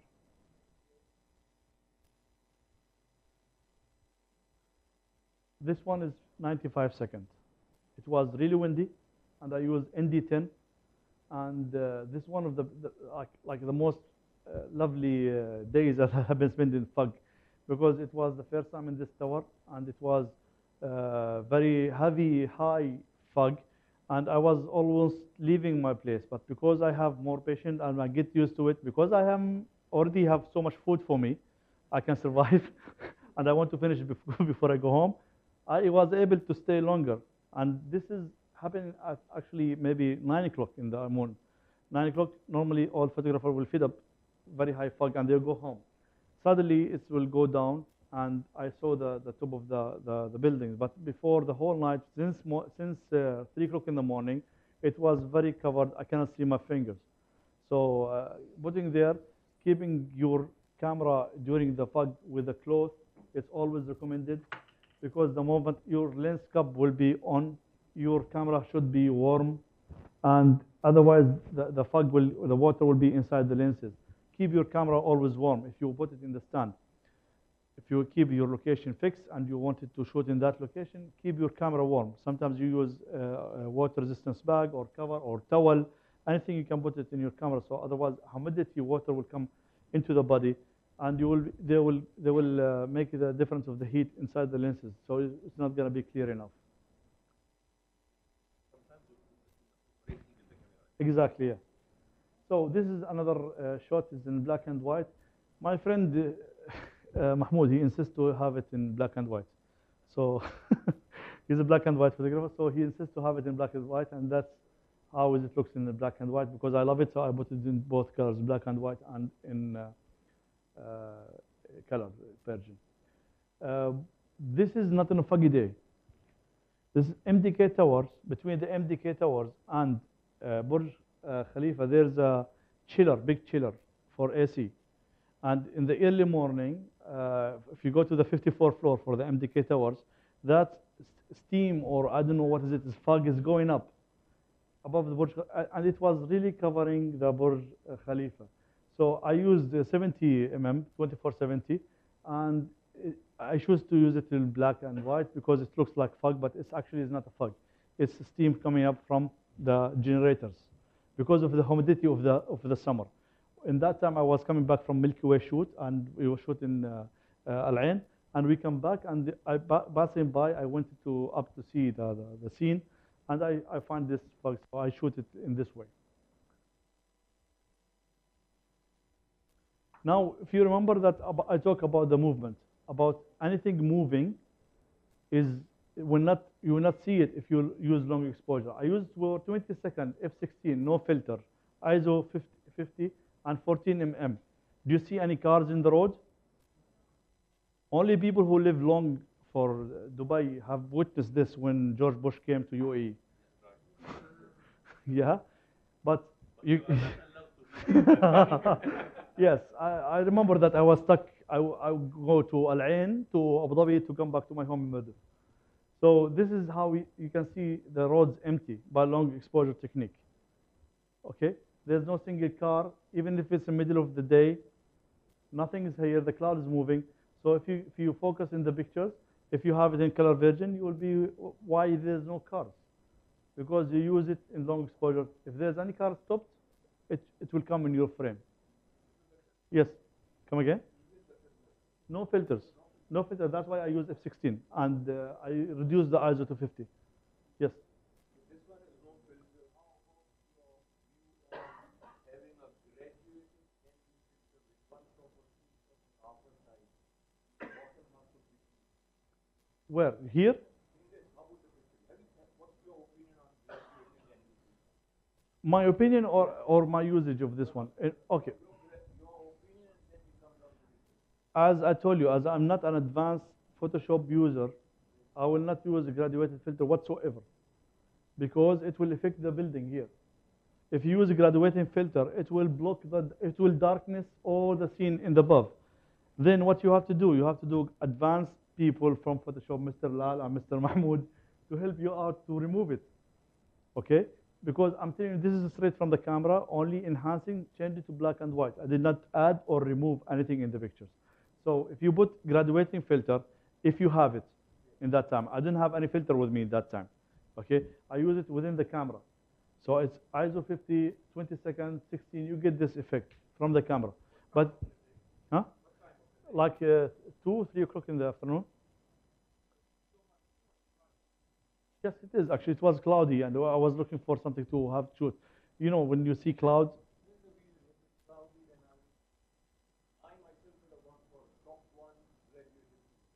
Okay, and what you will do with Burj Khalifa? What you will do if you shoot in the graduated filter? You will darkness the top of the Burj Khalifa. What you will do? Photoshop? Okay, stop one. Yes, your Burj Khalifa in the top will be one stop down. Your top of Burj Khalifa and this index tower and this top of the tower will be one stop down, and this one will be bright. What you will do? Nothing to do. So, yeah, unless if you are in Havana and you want to shoot beach, the only use for this graduated filter. In the beach side, if there is no palm as well, if there's a palm, this will distort you. Unless if you are professional photographer or professional editor, and you're gonna take different exposure, one for the palm without in the filter, one without it, and blend it. We don't talk about this. Now we talk about normal exposure, one exposure, long exposure from the camera. I don't use graduated filters, especially with cityscape. The same MDK tower. This is the same thing, but I use it in the other side. I zoom 170. This is giving you the feeling of the traffic of the way. The red light always going to Sharjah, going to Abu Dhabi. And this is the city's scale, the 106 second, 100 ISO 6 second duration of time. And here is in the bridge. When you go to Dubai Mall, there's a bridge here that you can stop on before going to the fashion parking. So you can walk until you reach this area. Okay, there's two level underground. There's cars down and cars here and cars here. Okay, so what you can see here in this is F-16. Its timing is important. You remember when I said wait for the waves to come and watch it? I've been staying here. I was failure many shots. I was getting only yellow light trail or red light trail. I discovered after shooting 15 times that if I wait, counting the traffic light opening time, I will get the red light with the yellow light in the same time, because the duration of the rotation of the traffic light is different. If there's only one time out of 4 that they will open together. So you will learn and keep practicing while you are shooting what's happening around you. Just concentrate. Find a solution while you're sitting, and this is how you can get this trail of the cars, red here and yellow here. Again, Shangri-La Hotel. It's very famous for everybody, but the sky was very unique in that time.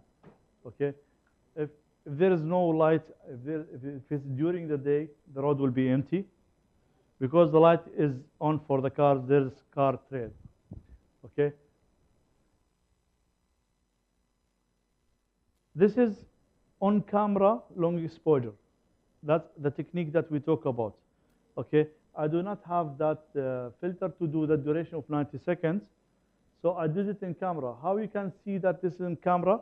Because there's a cut here. Okay? There's a cut between this line and this lines, and some of the lines there's a cut.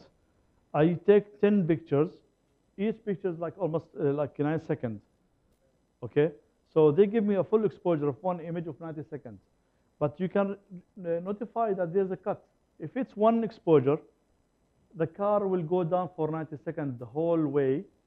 Then I will be able to have it in all full continuous line. But because there's a cut, like the picture is for 9 seconds, taking one picture, and then tick, tick, taking another picture, and tick, tick, taking the second picture. Yes, that moment you will miss it. So you will find that here, the gap between this one. And it's simulated as well in here. Okay? This 10 exposure, 10-second exposure. You can find it here. The same way if Jabal Dis, when everybody is leaving it before the sunset. This is again a multi-exposure within the camera. And you can tell because it was in the same bridge of Georgia, and it was in heavy traffic and the early morning, but they was going very fast next to the bridge. This is a sidewalk, and I was standing in the sidewalk, but they're going very fast. So to be able to have very long exposure, you need ND filter to put very long exposure for it. But I decided to do in-camera long exposure, so I tell the camera take 10 pictures. Each picture exposure was 5 seconds, and then blend it together. So I get this image out of the camera, blended from the camera itself, by using that technique I told you about, 10 images by D850 camera. Yeah. Tbilisi city from the top. I use it for here for 140, 24 seconds, f8, 14, and ISO 100. I use the ND10 Nisi filter, and here you can see the cloud effect because I wanted to have this kind of movement, the road, street. Here there's inside street, you can see the roads, and you can see the cloud movement. I wanted more, okay? So this is why there is a purpose for using ND filter, and I have it in that time, so I use it. Again, it's not the best photos to see, but just to explain to you that for long exposure before the sunset, and the road is empty because of the movements, the car movements.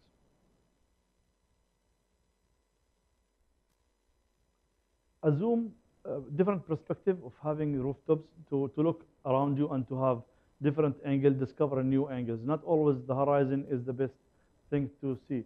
If you zoom into the ground, you'll find different angles. This is in Marina, roundabout, where you can park your car here, and there's the boat area here in the Dubai Marina. This was taken from Cayenne Towers, zooming in to the ground by 300 mm lens. This is a crop camera sensor. So it was different perspective, and it was different view, so you will have different effect for it. Yes?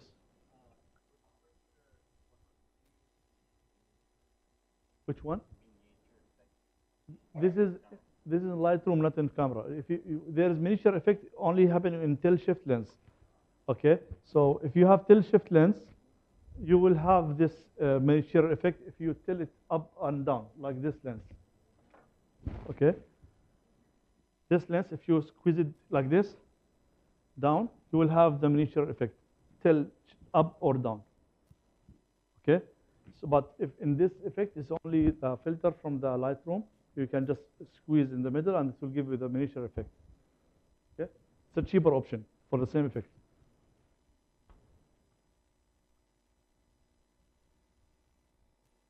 So in Milky Way, now we reached the Milky Way, we wanted to break the rule of use the lowest ISOs possible. We have been told you that to forget about the ISO. But now, if you are shooting Milky Way have a specialty. It have a specific duration of time that it will appear. Now during February, if you go into the middle of the desert, you will not see the full Milky Way, the core of the Milky Way. You will see the tail, the part of it, because the core will be above the surface of the ground in the morning, early morning, 5 o'clock or after the sunrise. Now, in March, it will be like before the sunrise. In April, will be coming at 3 o'clock. In May, and so on until March, until you see this one during the summer here in UAE. Okay, so you will be able to see the core. How we'll do that? You have to plan. First of all, you need a zero pollution light zone. And there's a very few zero pollution light zone in UAE. One of them is in Al Ain in Razin. This is where we go last time with the FSO. And we have been shooting this, and we played with the wall silk just to add some element into the subject, because we didn't have that houses or something to add it to the subject. So what is the setting for the Milky Way? After you plan your location, zero light pollution, you have first to check the moon situation. If there is a moon in the sky, this will add light pollution to you. So you don't shoot while the full moon is there. So you have to get in the new moon is the ideal time to go for a photo shoot. A new moon, first thing. Then you will know where is the darkest point in the desert or some away from city light. Okay, like Al Qudra, it's possible to see it there, but it's not as good as Razin. Okay, it's in Al Ain Road. So if you go there, first of all, you need steady tripod, you need the remote, you need wide angle lens. Wide angle, let's say like 14 is nice, 14-24 is nice, and wide fast aperture, which is 2.8 or lower. 2.8 will allow more light to come to your sensor. That means that you have to get more, you can see in the dark more. So 2.8 will be ideal. And then you have to pop up your ISO. Break the rule of the long exposure, lowest ISO as possible. To put it, start with 2000, start with 2500, 3200, according to your camera sensor and abilities. Newer cameras are improving the sensor abilities, and some of them are really good with this condition. In this condition, we use ISO 2500, 20-second, and 2.8 and 14 millimeters. The very important part of taking a picture like that for the Milky Way is that your limit of the duration of the one exposure is 25 seconds. You cannot go farther than 25 seconds, otherwise you will have trail. The light of the round shape of the star will be aligned. So your rule is to fix the exposure time to maximum 25 seconds. Okay, and then you will be fixing the aperture is 2.8 or the lowest possible. Okay, and then you will have to play with the ISO. The only thing that you have to change is the ISO. Start with low ISO. If it's not light enough, increase it until you will be satisfied. Some camera, they will shoot very nice Milky Way in 6400 ISO. So it depends on your camera. So this is the Milky Way techniques. Yes, please. We focus on infinity. We focus on infinity. There is an indicator in your lens here. It's like circle. You keep your camera into the circle. In case that you are shooting a model or you play with the lighting, you light up the model with a flashlight, focus in your model, and then switch off your focus, okay, and keep your focus in the model. So you'll get that focus. In case that you're shooting a model or subject or element here, and you want your focus to be in the element, okay?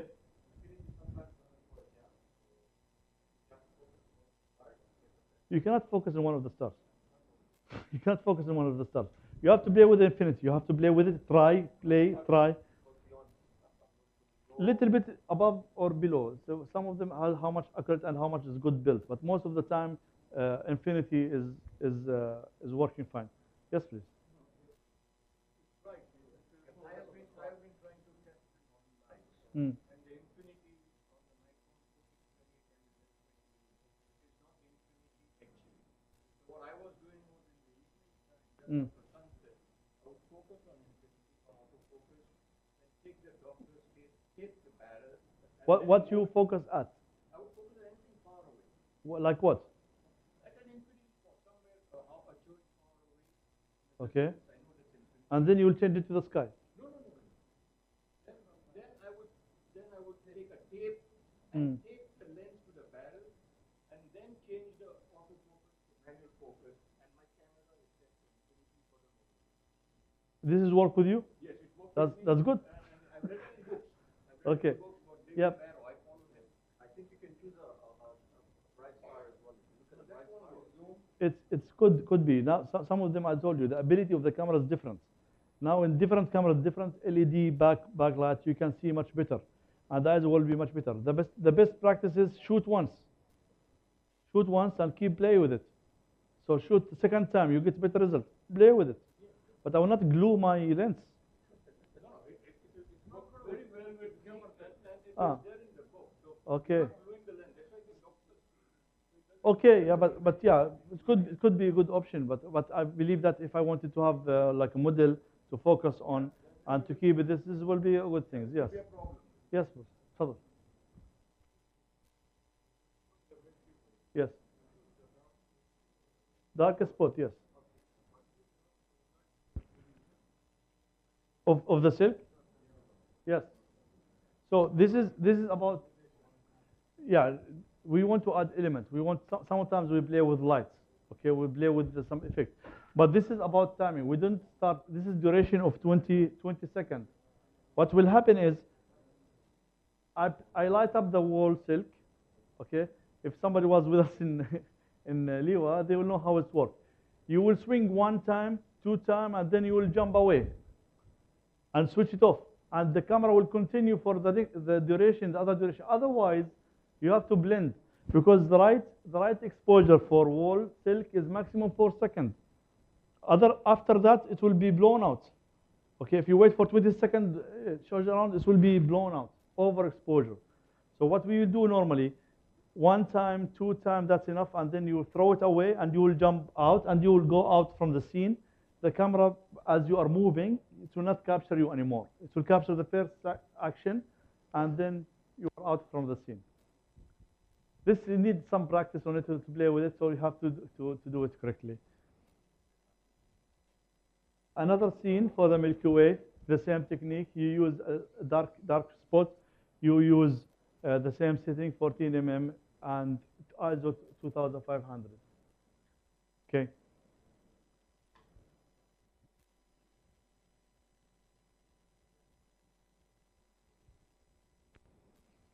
This is what you answer your question. Okay. So this has been taken for 7 seconds.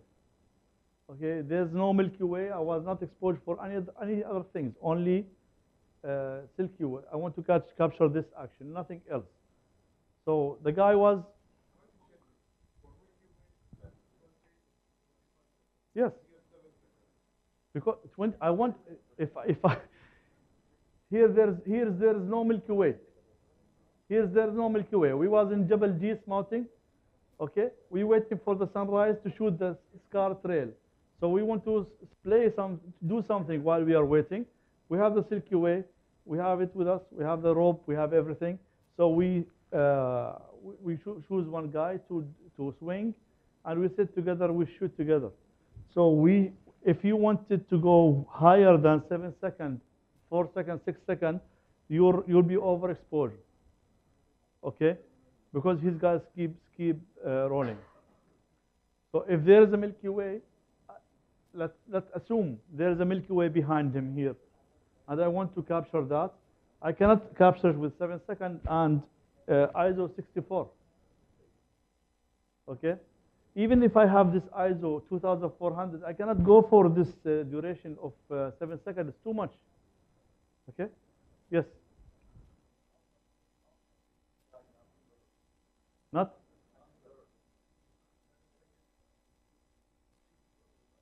The maximum movement he's doing, he's covering his head from the flame because it's falling down, and he's doing like that. That's it. He stands still, yes. He stands in the stone, as you can see here. This is me.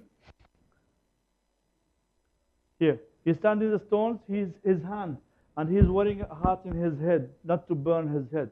And he's just slightly doing like that, that's it. So there's no much movement on it. If you can see, if you can focus, you can find his hand. His hand is only here, is the movement here. Okay. Fireworks. Fireworks. We are happy that to be in Dubai. We have fireworks daily now here. So the setup of fireworks, it's like I'm shooting bulb. You remember when I said shoot bulb? By practicing, by experience of shooting fireworks so much, I learned that the best option for you to shoot fireworks is to shoot bulb mode. The bulb mode, and you keep your eyes in where they will launch the fireworks. There will be small boat in the water, in the sea, and they will time it. The moment you will hear that sound poof, going up, keep your eye until you reach high in the sky. Before it will be explode, click your shutter, and then after the action finish and before the new action come, remove your button from the shutter and keep doing that. Don't review your image now. Wait until the show will finish, and you will do it. So ISO 100, use the wider aperture, and use bulb mode in this fireworks option. So you click, and you wait for the action to be finished, and remove your finger. then click and repeat. So this is how it is, yeah. Festival City, yes. I was in Al Jaddaf area where the boat, yes. Again, this is when they announced the Wind Expo. This is taken from Wild Wadi Skera, Jumeirah Skera. And the best shot for you for firework is the first 4 or 5 action. After that, it's all smoke, depending on the wind side. So you do your best to get the first things continuously. Keep your eyes in the launching stage and follow the flame. And one of the challenges that I have in this date exactly when they announced the expo, that they was displaying a projector film with the fireworks about the expo, that they take it, how this fly, and to capture the image here, the video, because it's moving. It was challenged because I need more duration, 3 seconds. So it was quite challenged to capture both of them on time. So I was lucky for the first shoot because this was slow motion movie that the child putting by the arrow in the sand and start to draw. It was clear. The same location, different year, same techniques. And different year again. Very interested. So insisting to have that. You are not changing what is the winner? Yeah, I'm just blending the year. Yes. Yeah. Yeah. 19, you will find me in different place. Okay. This is 18. Okay. In this 18, this is a different location. I fit up after 5 years in the same Jumeirah Skera. It's in Nasimi Hotel, Medina Jumeirah. And as I told you, here you will learn the patience, especially in this long duration of waiting for this moment. It's about patience. If I don't have that heavy clothes and food, a lot of food, and comfortable chair and hat and whatever you think about to make yourself at home, convenience, power pack, yeah? This is the bad part of it. Mahmoud, my company, yes. So, yes, a good company to keep you entertainment and to damage another 2 cameras film. So you will be bored and then you will leave. And we learn by time. As you see that I've been shooting several years, several active in the same area. I recognize that I will reach my home 4 o'clock, 5 o'clock. I will not reach it earlier than that. So we bring our computers, we bring our laptops, we edit in the site. Because most of the time I will reach my home, I find all my friends posted before me. And it's a game of time. It's very critical. New Year, and the best thing is where your image have to be stay is in the internet, somewhere people can see and judge and can use. Don't shoot and keep it this moment for the next 1 month to be posted. Post it immediately. You'll get the exposure. You'll get the reward of your effort. But don't keep it in your computer. So this year we learned that we have to prepare. We bring our laptops. We bring our chair. We sit there. We stayed until 4 o'clock until we finish our editing, and we posted in our workshop. We was rewarded that Dubai Media Office have been noticed these photos. And next day in the morning, it was the photos was published in all newspaper and Burj Arab and Jumeirah International. So if I shoot and I was very lazy and I go home and I keep it until next day, it's already old. So no use for it. So we have been learn about it. So this is the rule. This is the game. Just shoot, publish in the time, choosing the right time, choosing the right tools for you. Be prepared and don't keep photos for the chance. Don't give anything for the chance. Plan for everything. Waterfall. This is the effect will be for the waterfall.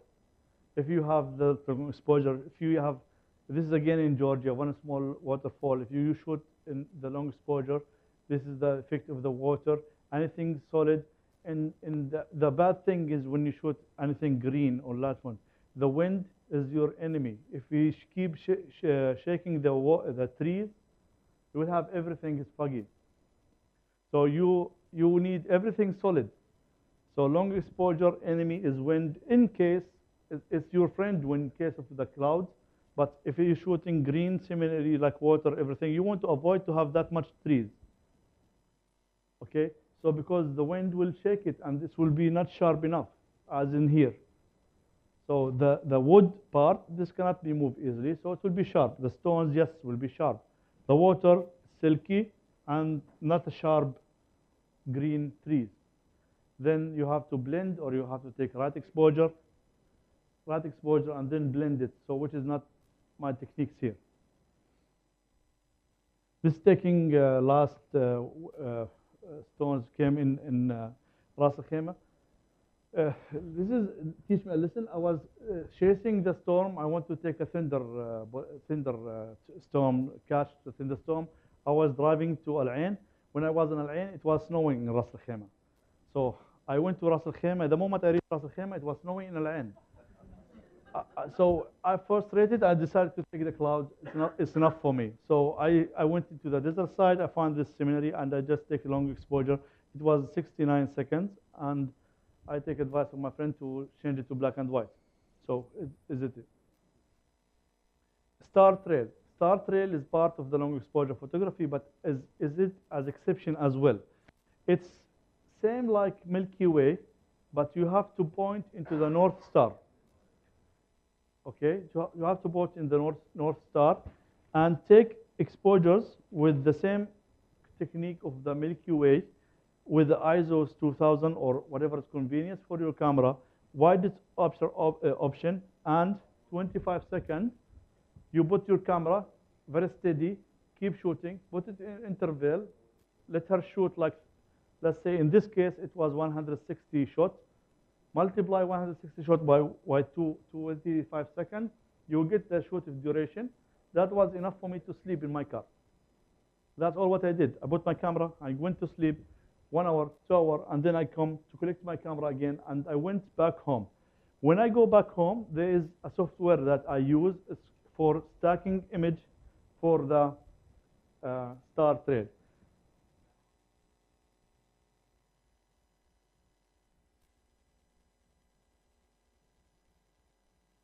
So it's called Star Stack.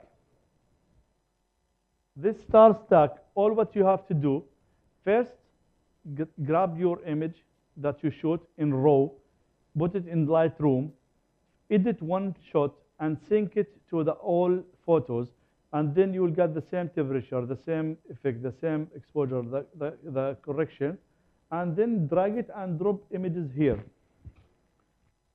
Make sure that when you are exporting the images from Lightroom, the name will be the same, because this will be sequence. Okay, after you put the sequence names, it will be dropped here, and then all what you have to do, click to gathering or start, and the software will gather all the images for you and will create that single image that you saw here. Okay, it's very easy. That's why I did it. If it's more complicated in Photoshop, I will not do it. So, and these lines is the airplane, because it's very close to Maliha Airport, Sharjah Airport. It was in Sharjah. Yes, I use everything technique for, yeah, no, it doesn't affect. It will take more duration, but it will be the same. Yeah, yeah. I will have your time later on, yeah. Panning. Okay. This is the same in Morocco, in the horse festival it's happening. So I used the panning. So I used one of the 30 seconds, f/18. I was using 200 to 500 lens, the zoom lens, big one. So I have it in monopod, and I was matching. I was trying too much. These horses actually, they are participating in one traditional Moroccan festival. It's called Bourida, where they go and traditional festival, they shoot with the guns in the morning. So in the morning, they bring all the horses, are very close to the expo area, and they wash it in the seawater. So we was lucky enough to wait in that beach. All the horses with the riders, they come, they wash it in the sea, and they will start run back to the camp.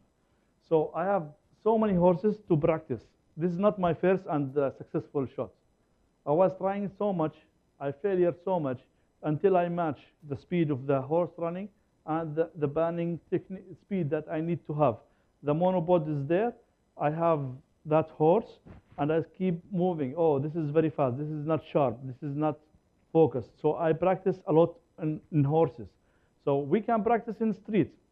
You can easily sit in the side of the road, keep your tripod or monopod. You have how many cars coming, and keep your speed to match the speed of the car of movement. You have to just move your camera with it, and then you click until you get the right matching speed of the cameras. But the good thing is the horses are almost at the same speed. The cars are going in a different speed. So it's difficult for you to focus and to get a good result for this.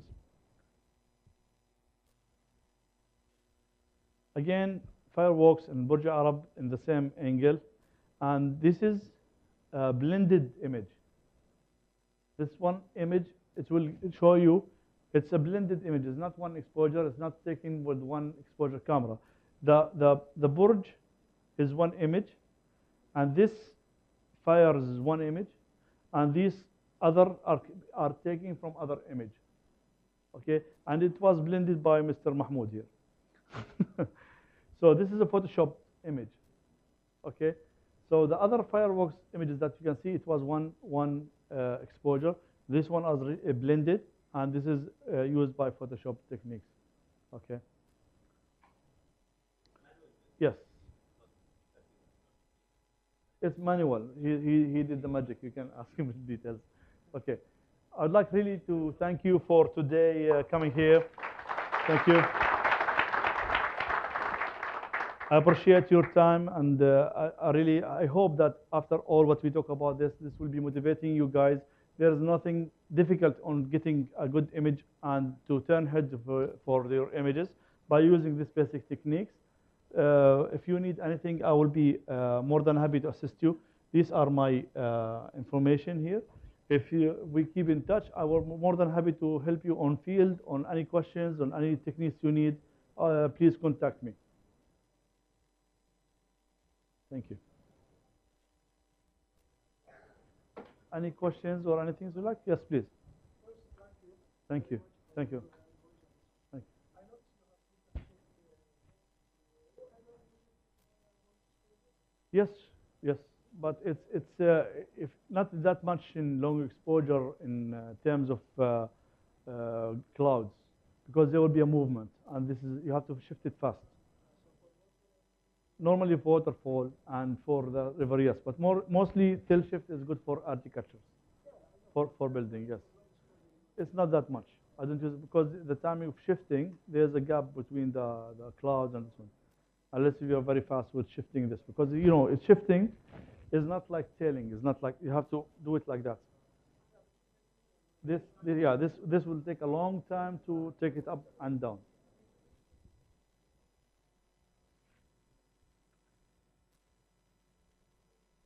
Any questions or that's it?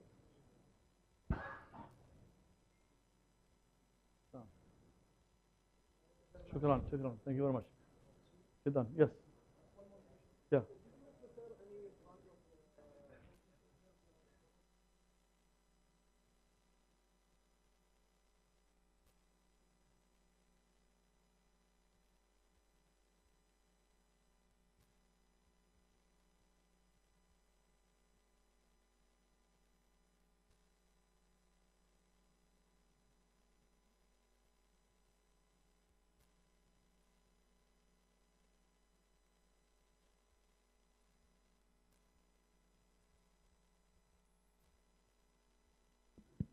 Okay, everybody, we would like to thank you for coming and thank you for your time. Let's have a group picture before everybody leaves. Let's have a group picture, please. And we will have a practical workshop following this lecture. If you wish to attend this workshop, it will be next week, maybe Monday. It's not yet confirmed, but please leave your name, confirm your attendance outside in the reception with Fuad. Yeah, he will be responsible for that, and we will send you an email with all the details. Thank you very much. Let's have a group picture, everybody. Come. Yeah, hey. Yeah. Here is our this side. Please come. Closer.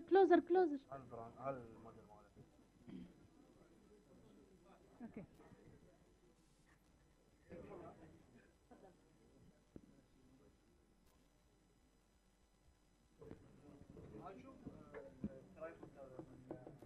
هذا فوتو برو، انا وكيلهم. هذا وكيلهم وين ينباع بالضبط؟ هذول ادفانس، هذا الصغير ينباع معي انا عندي. هذا كربون فايبر، كلهم كربون فايبر، نيو جنريشن كربون فايبر. هذا شفته بالادفانس؟ هذا لا، هذا اللي شفته انت عندهم قلته.